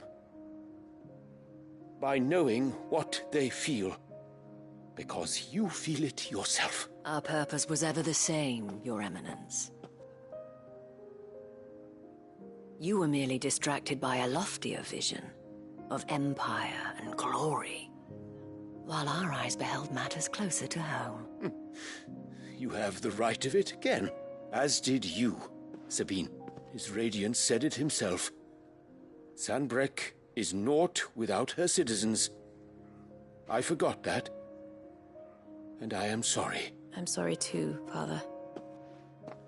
I should never have taken things so far. I only wanted you to understand how the people felt, how I felt. But my anger got the better of me. Do not blame yourself, my dear. This was my doing. I should have listened to you. To all of you. Your Eminence, your Ladyship, I do not doubt that you came here with the best of intentions. But I believe the same could be said of us all. We all want safety, security, prosperity. Not just for Northreach, but for the entire realm. And we may yet achieve it. If only we work together. Will you join us in this? Yes. We shall. Thank you, Your Eminence. Now that that is settled, I must go and see to the wounded. The Vale's doors are always open to any soldier in need of relief. And today there are more than ever before.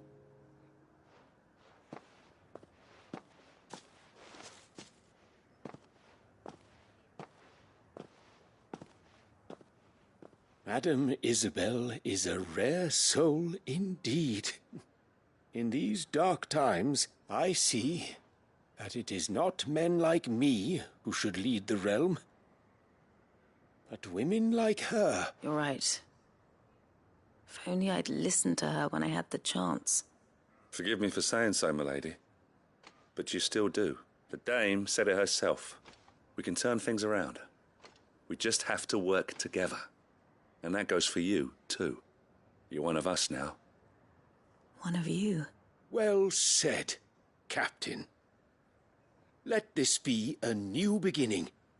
Not only for Sanbreque, but for us. Well, since there's nothing more to be done here, I should see if Isabel needs any help moving the wounded.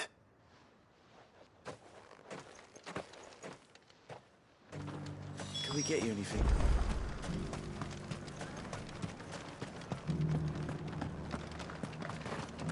There's no need to worry any longer. I saw several soldiers being carried to the Vale.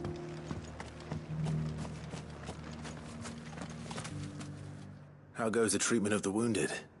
I'd be happy to man one end of a stretcher if it would help. You've helped quite enough for one day, Clive. Thank you. Don't mention it. Oh, but I must.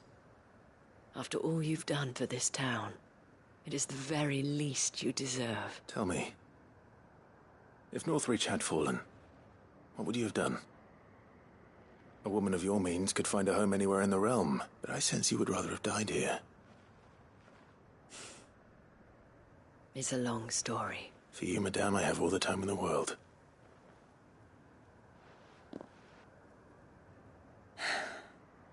Very well.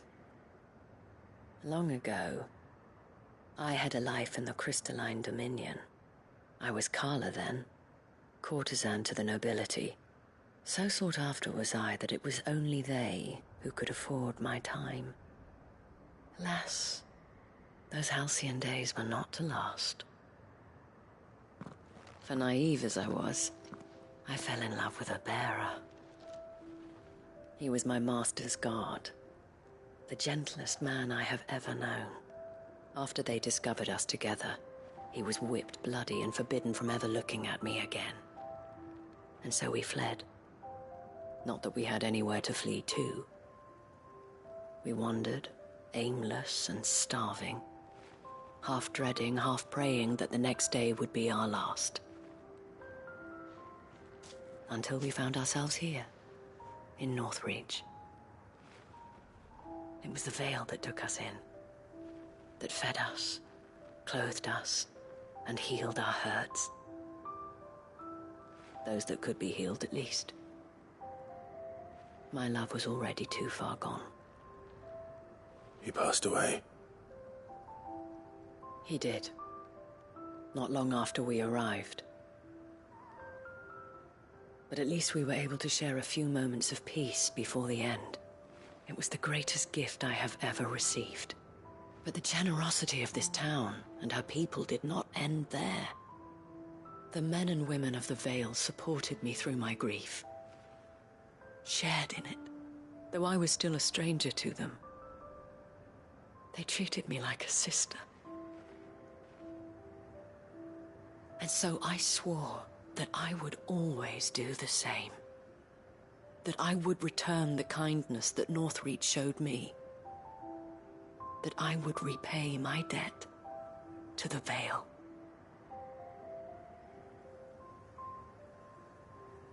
Thank you, Isabel, for sharing this with me.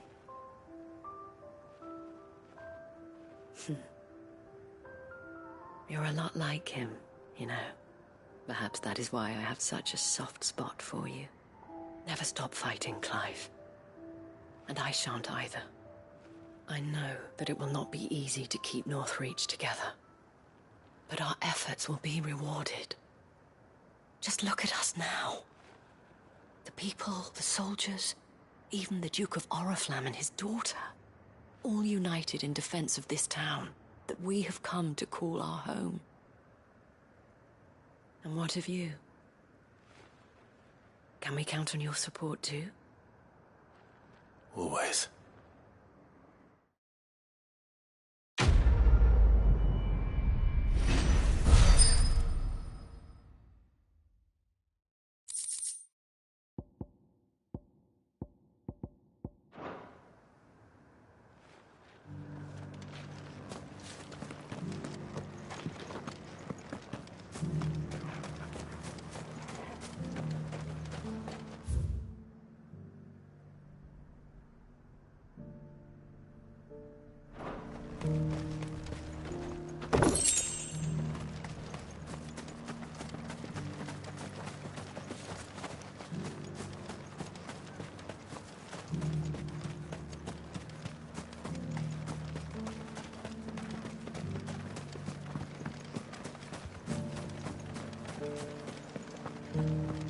This the last one?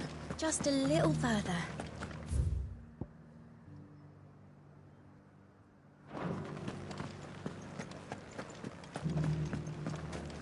Will you lend me a hand? They're still injured in the mob.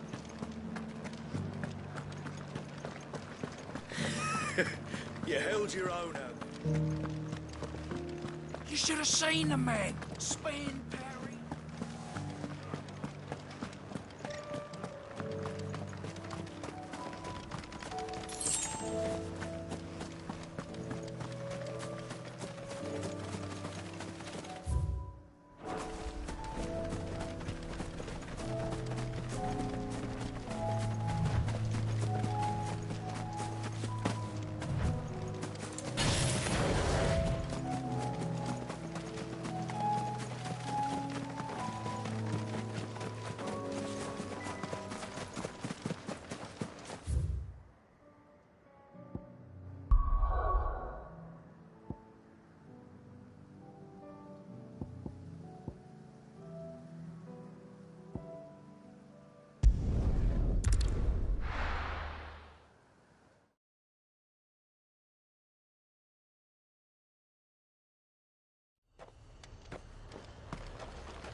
yours, Toro! Stay down!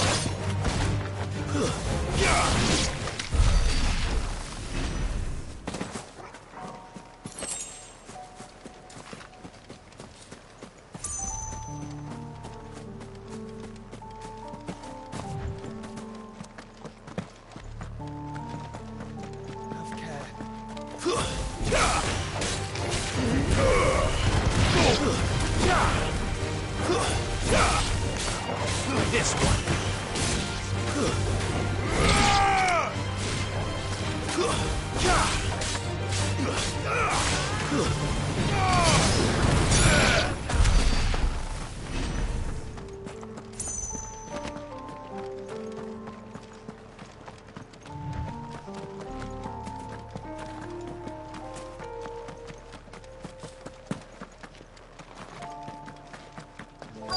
Might this be Nickelbug?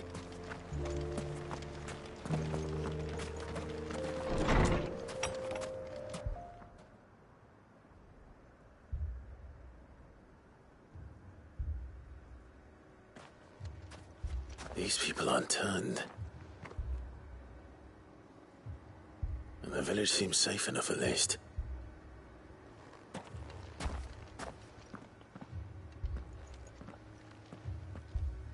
What is going on here? Ah. Did you, too, heed the call? Heed the call? No, I came here looking for someone. To be honest, I wasn't sure I'd find him here. Let alone all of you. Is that so? What are you doing here? Is this where you live? It is my home. The others, they heeded the call. You keep saying that. What do you mean? They came here to perform the rite, just as King Barnabas instructed. This village is their altar, where they shall cast their souls upon the gentle waters and give themselves to the Lord. Give themselves? Oh, Lord, cleanse us of our sins. Let us be reborn in your loving arms. Free us from the torment of this mortal realm. They want to be saved. Forgive me, but did another foreigner like me come here? He was probably wearing a cowl. You mean the traveler from Storm? Yes. He is staying at my house, toward the rear of the village. Thank you. If you don't mind, I'll go and greet him. They seek the same salvation Barnabas did. At least the third chair still lives. Let's go and find him.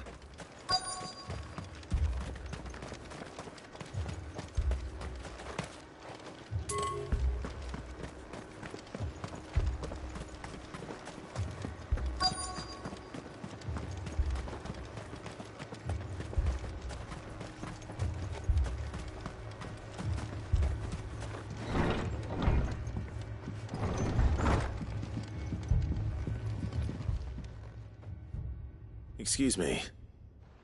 Are you with the Undying? I am. And so it would appear, are you? Lord Rosfield, if I am not mistaken. That's right. And you must be the third chair. I am. Cyril was worried for your safety. He sent me to find you. Then I must apologize. I did not mean to trouble the bearer of the burning quill. Much less you, my Lord Marquis. He said that you had failed to report. Is there a reason for that? I came here to study the followers of this new faith. But the more I learned of them, the more my own faith began to falter. You have seen them at their prayers, a Have you not? They devote themselves to the veneration of their lord with a fervor I have never seen before, praying night and day that they might be rid of their wicked wills and reborn in their Saviour's light. Not that they might be granted respite from their worldly woes, but so that they might continue to serve him. Serve him with all of their beings. I, too, swore to devote my life to the service of my lord and master, but this... it is different. It is more. And so I would see it through to the end. See these people safe, that they might achieve their dream. That they might do their duty to their lord. Even if it should keep me from doing my duty to mine. You do understand what their dream is, don't you? I do, my lord. They would cast aside their wills and become a Kashik. I know that it may be hard to believe, but to these people, that is the very essence of salvation. Forgive me, my lord, but I must remain here. If you are to return to Master Cyril, I would consider it a great... Did you hear that, my lord? Something is happening. I'll go and find out what. Stay here.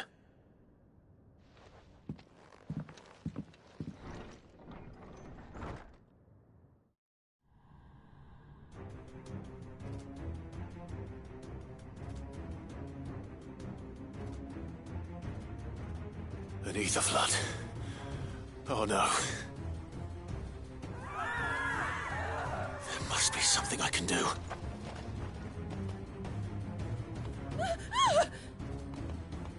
Echoes as well. Found her. Ready, brother?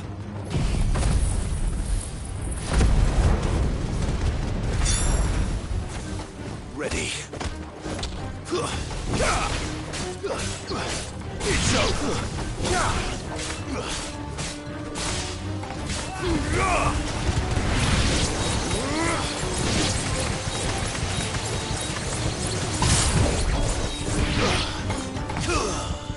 Stay down.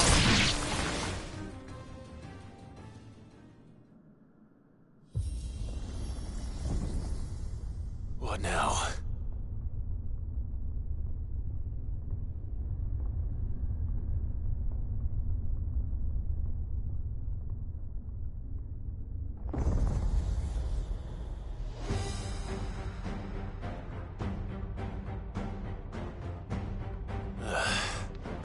We meet again.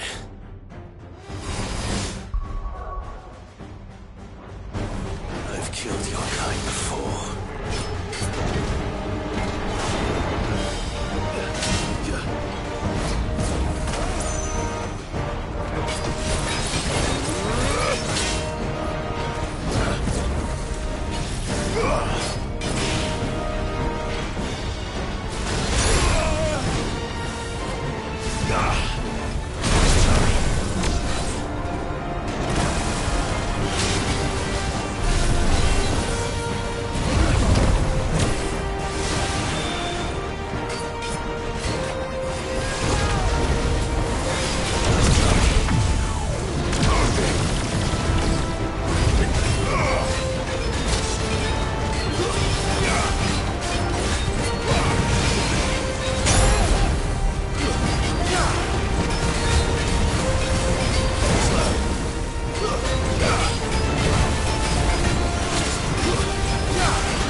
it!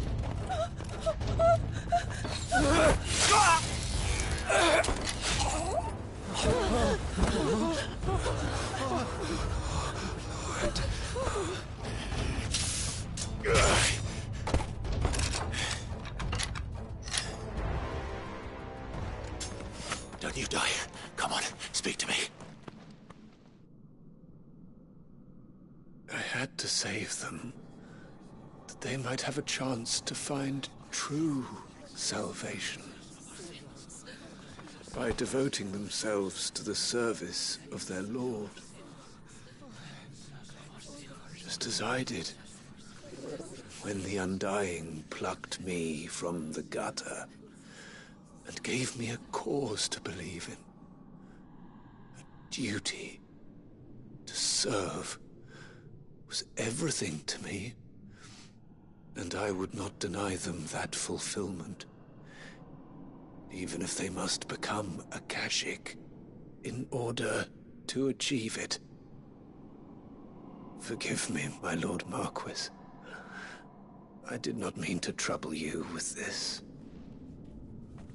My findings. Could you deliver them to Master Cyril for me? Of course. Your duty will be done.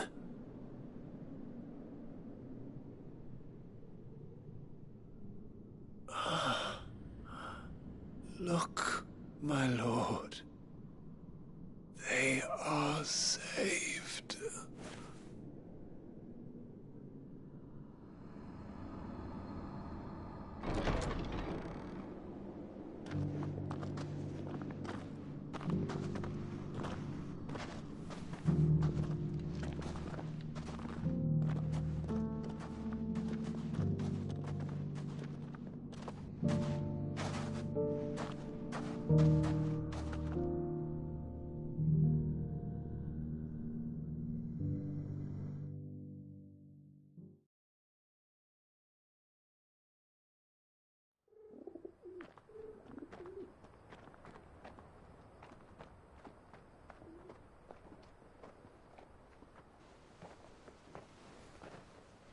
They are saved. Founder. I should get this report to Cyril.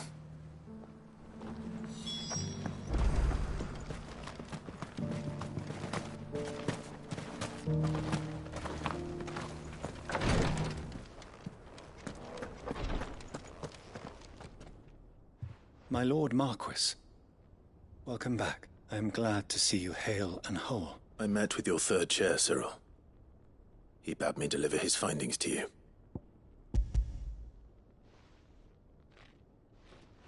Thank you, my lord. He remained in Ash? He died protecting the villagers from an echo. I buried him in Mickelberg. I'm sorry that I couldn't save him. If you could not save him, no one could. The villagers, they were believers in this savior cult. They prayed to their god that they might be unburdened of their wills. Then an ether flood came, and their wish was granted. Your brother sacrificed himself that they might live, even knowing that that life was death by another name. Then he perished defending liberty. A hero's end. For the right to choose how one dies is no less sacred than the right to choose how one lives. Sid would agree. He wanted to build a world where people could die on their own terms. A noble ambition. To die for one's cause is the most perfect expression of one's faith. It matters not how misguided others might judge one's decision to be. Only that the decision is one's own. We live according to the teachings of our order. We believe in them, we protect them, and yes, we die for them. For better or worse, that is our creed.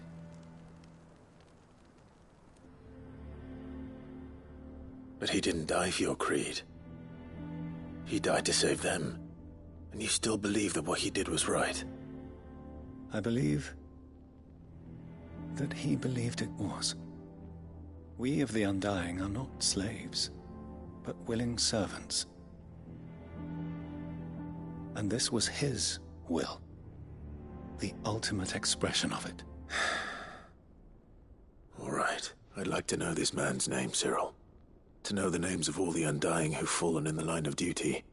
They died serving my house. It's only right that I remember them. That is my duty. Of course, I shall fetch the Book of Martyrs at once. My lord, it has been, and shall ever be, the greatest honor of my life to serve House Rosfield. Though our duties may differ, yours is no less important. I pray with all my heart for your success, and were they here, I have no doubt but that every one of my fallen brothers and sisters would feel the same.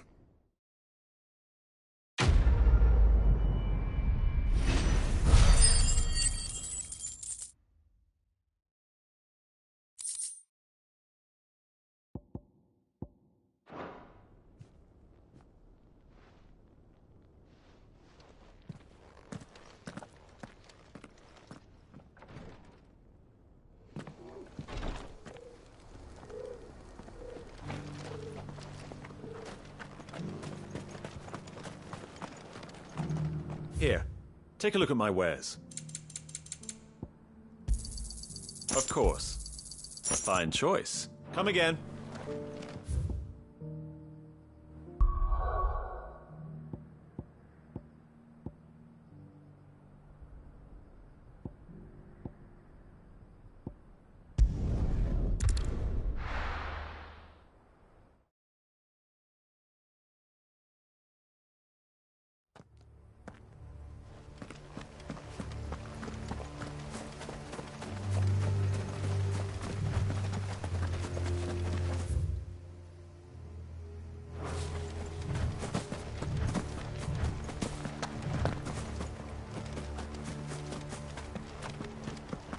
Doris is waiting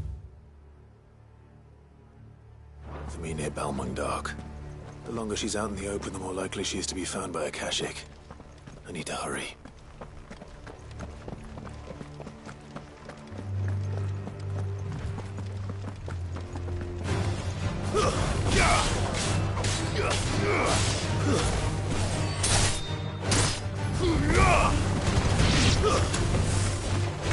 All yours, Torgal! Stay down!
There were no guards, I take it? None manning the gates, no. It's a different story inside, though. The corridors are crawling with Akashic. Most likely guards left behind when the Wardens ran. If Chadwick was being held here, I worry that he may already be. Don't give up hope just yet. But let's move quickly. Let me check the ground floor. The ether stick is there. Then I'll search the upper level. Good luck, Sid. Stay safe.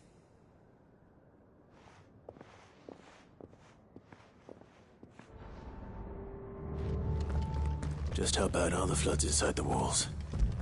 Bad enough to turn a bearer.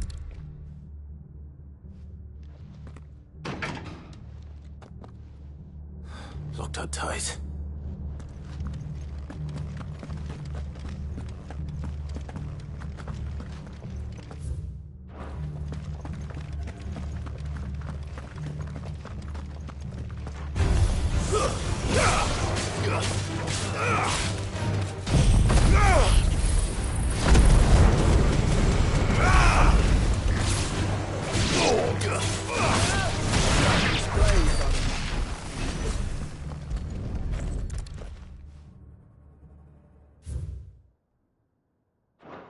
So this place was no ordinary prison. And I doubt they'll have taken the creature with them when they fled.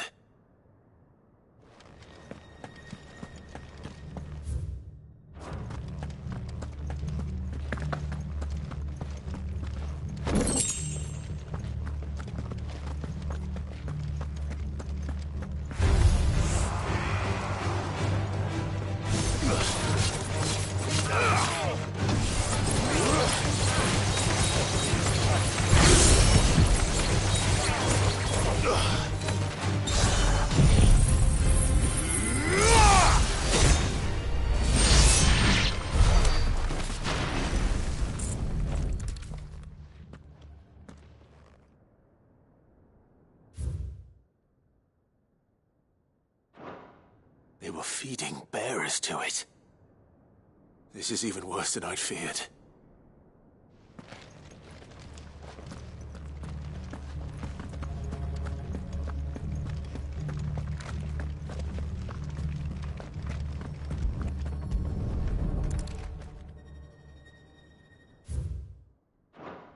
Minimal loss of Waluda lives.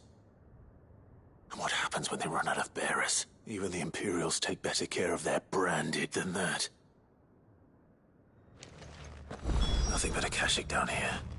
Hopefully things are looking better upstairs. I should go and see how Doris is getting on.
No lock downstairs.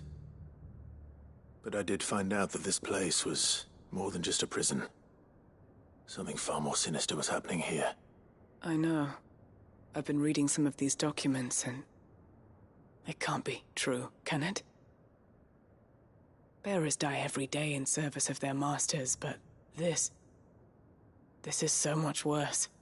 Pitting bearers against a wild beast armed with nothing but their wits?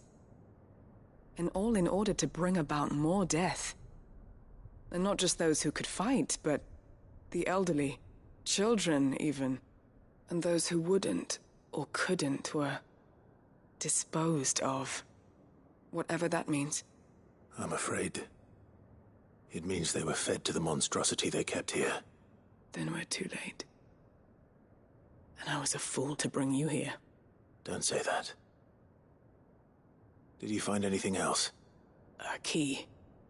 But it doesn't fit any of the locks on this floor. Perhaps it will fit one of the doors downstairs. There's a corridor I haven't searched yet. Finish up here, then come and find me when you're ready. All right. I'll be there in a moment.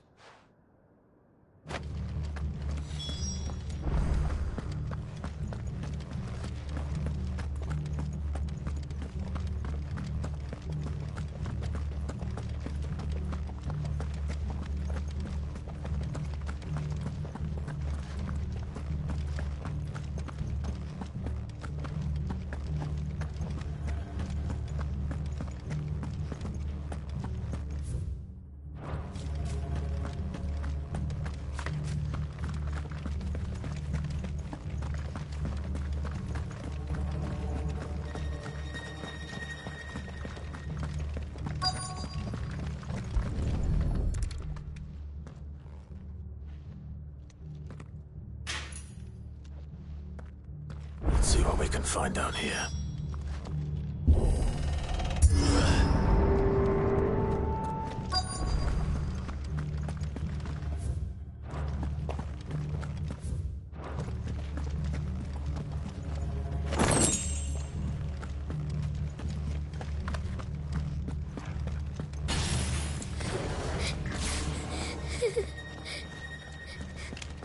A survivor. And she sounds close.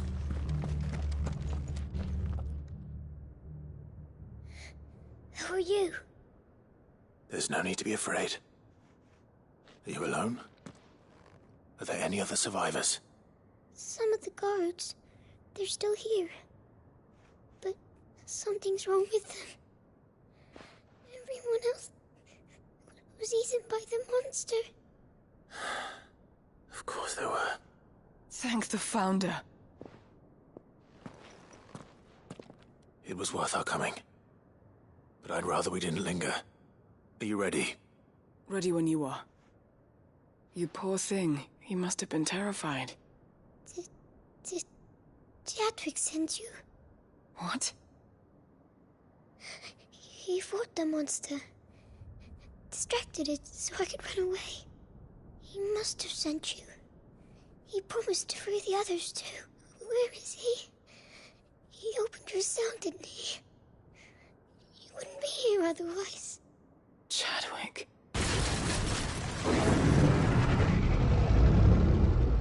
Was that?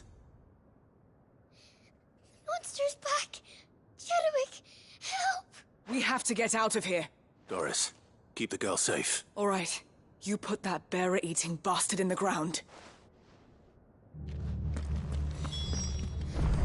We have to run. It's out there waiting for me. I can't let it live. Not if it's got a taste for bearers.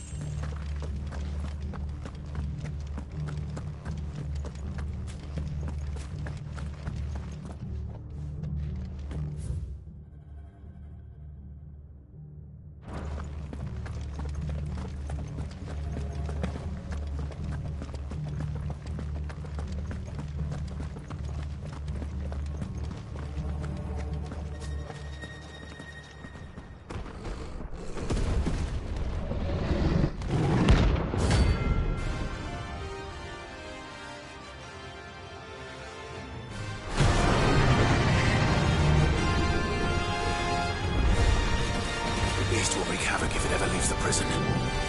I can't let that happen.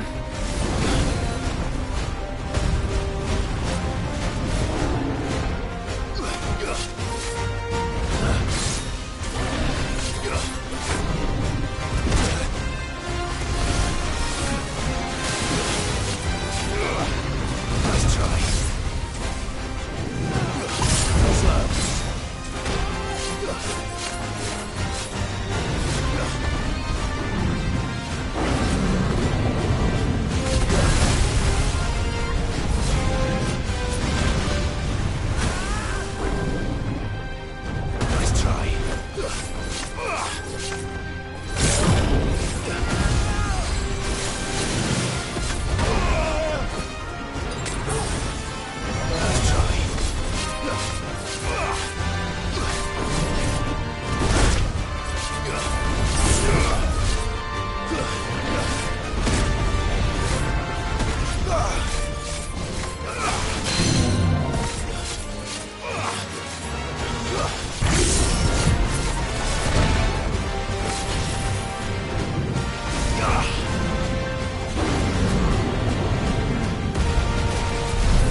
Farewell.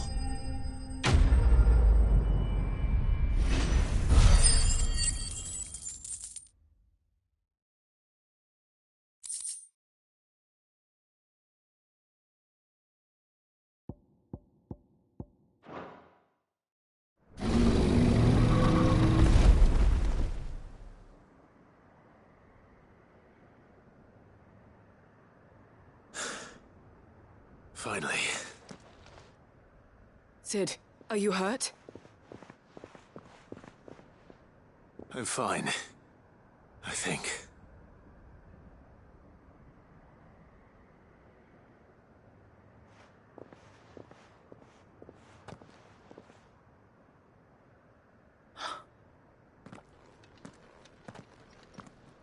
What is it?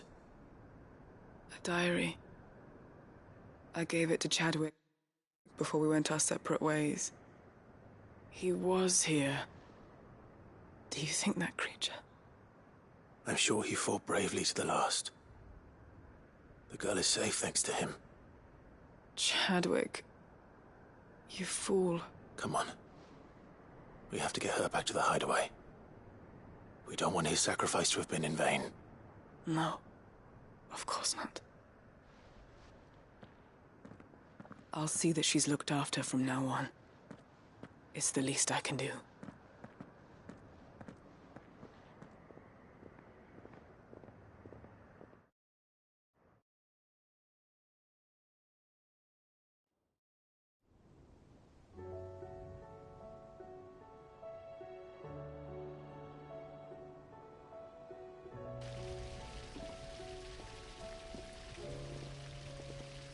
From what I hear, you've barely left the girl's side in days.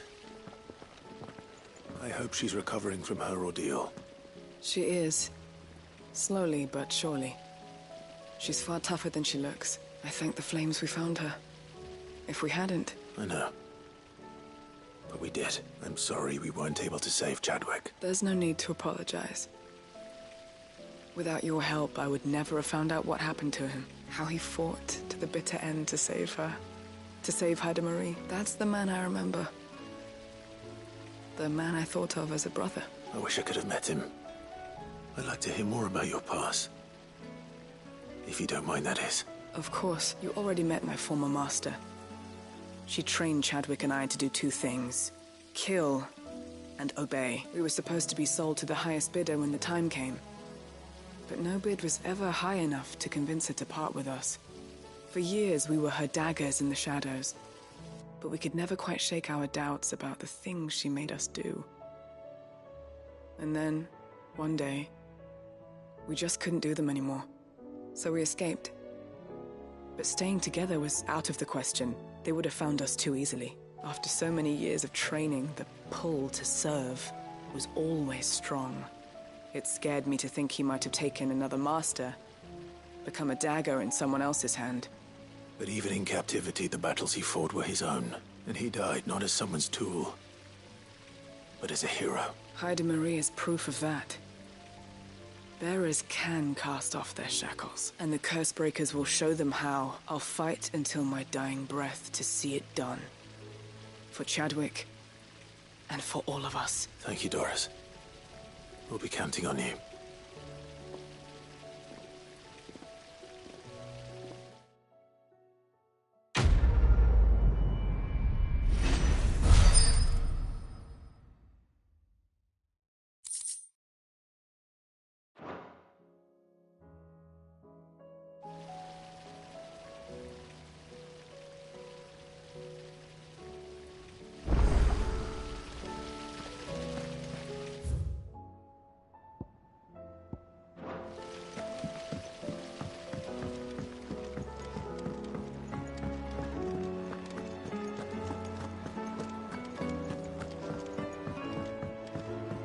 You should have seen him. The thing didn't stand a chance.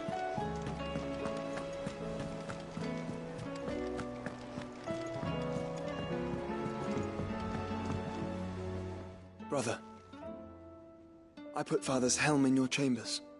He should be with you when his vision is finally realized. Thank you, Joshua. For everything. Don't mention it.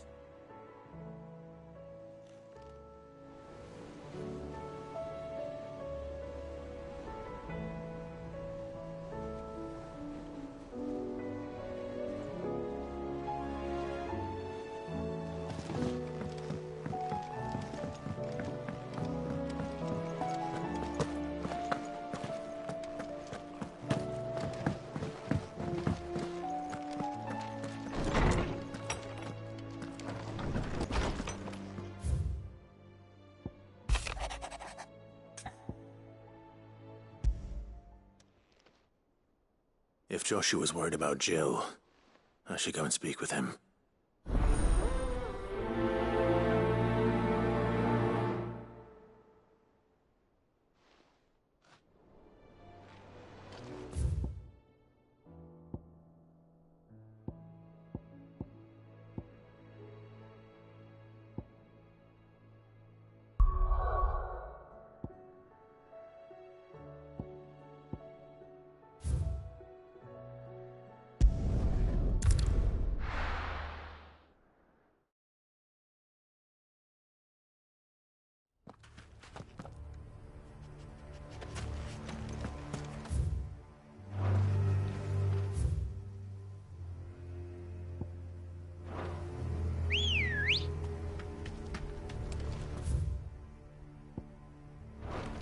Ready, go?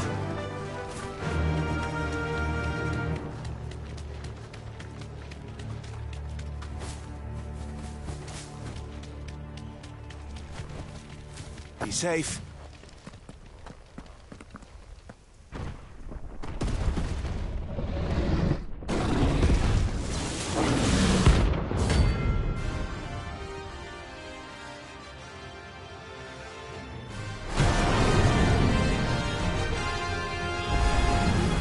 Another of the Royalist's guard dogs. Quite a specimen it is, too. Let darkness fall!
No match for you, eh, Torgal?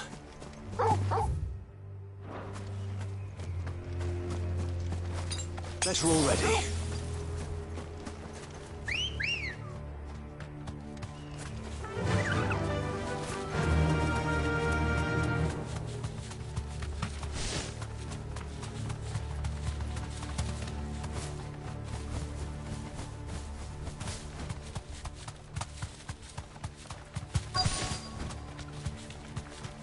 The entire village looks abandoned. Now, which house would a bookworm live in?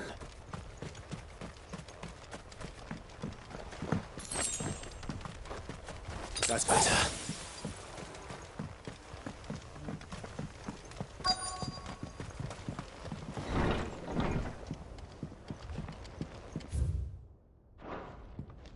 This is a Royal Army logbook. Did he take this from the local barracks?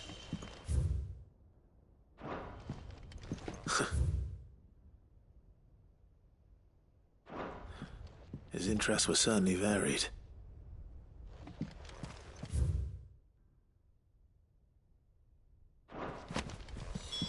This is it. But if what it says is true, I need to get this back to the hideaway.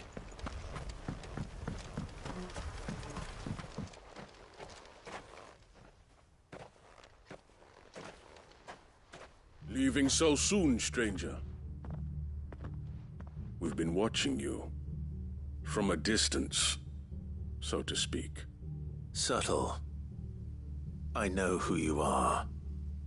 Then we need not waste time on introductions. Hand me the book. Leave it in our care and return to your life. Your care? Do you mean to burn it or bury it? That is not my decision to make. But by one means or another, its contents shall be removed from the common record. Then I'll have to politely refuse. I won't let you erase our history. Then we find ourselves at an impasse. Very well. The book can just as easily be pried from your dead hand.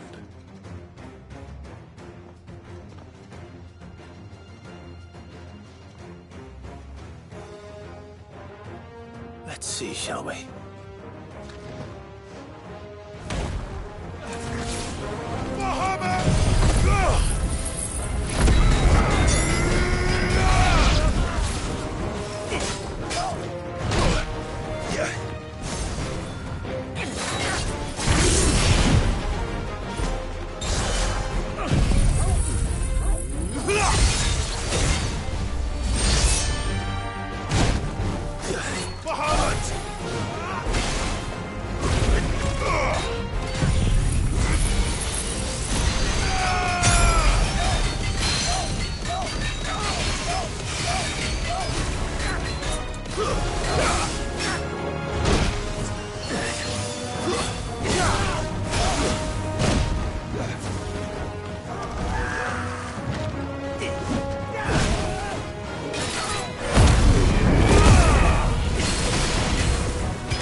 Impressive, but we have other means.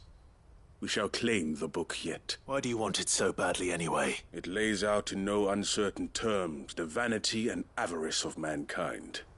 It tells the shameful history of the persecution and oppression of a gifted few by a giftless many. Would you say that this interpretation was correct? I don't know. You don't know. Your sword may be sharp, but your wits are dull. So let me answer for you. There is no correct interpretation of history. That a series of events took place may be proved beyond a doubt. But there can be no single, immutable explanation as to why they came to pass. It is a question of numbers and of belief. If enough people believe that a set of events occurred for a reason, that belief becomes the truth. So you're trying to control the truth? We are trying to protect people from themselves, from knowledge that would bring them naught but pain. That is all. You may keep the book, for now. The world is small. We shall meet again. Until then. Wait! Damn it. Let's get this back to Vivian. Perhaps she can explain what that was all about.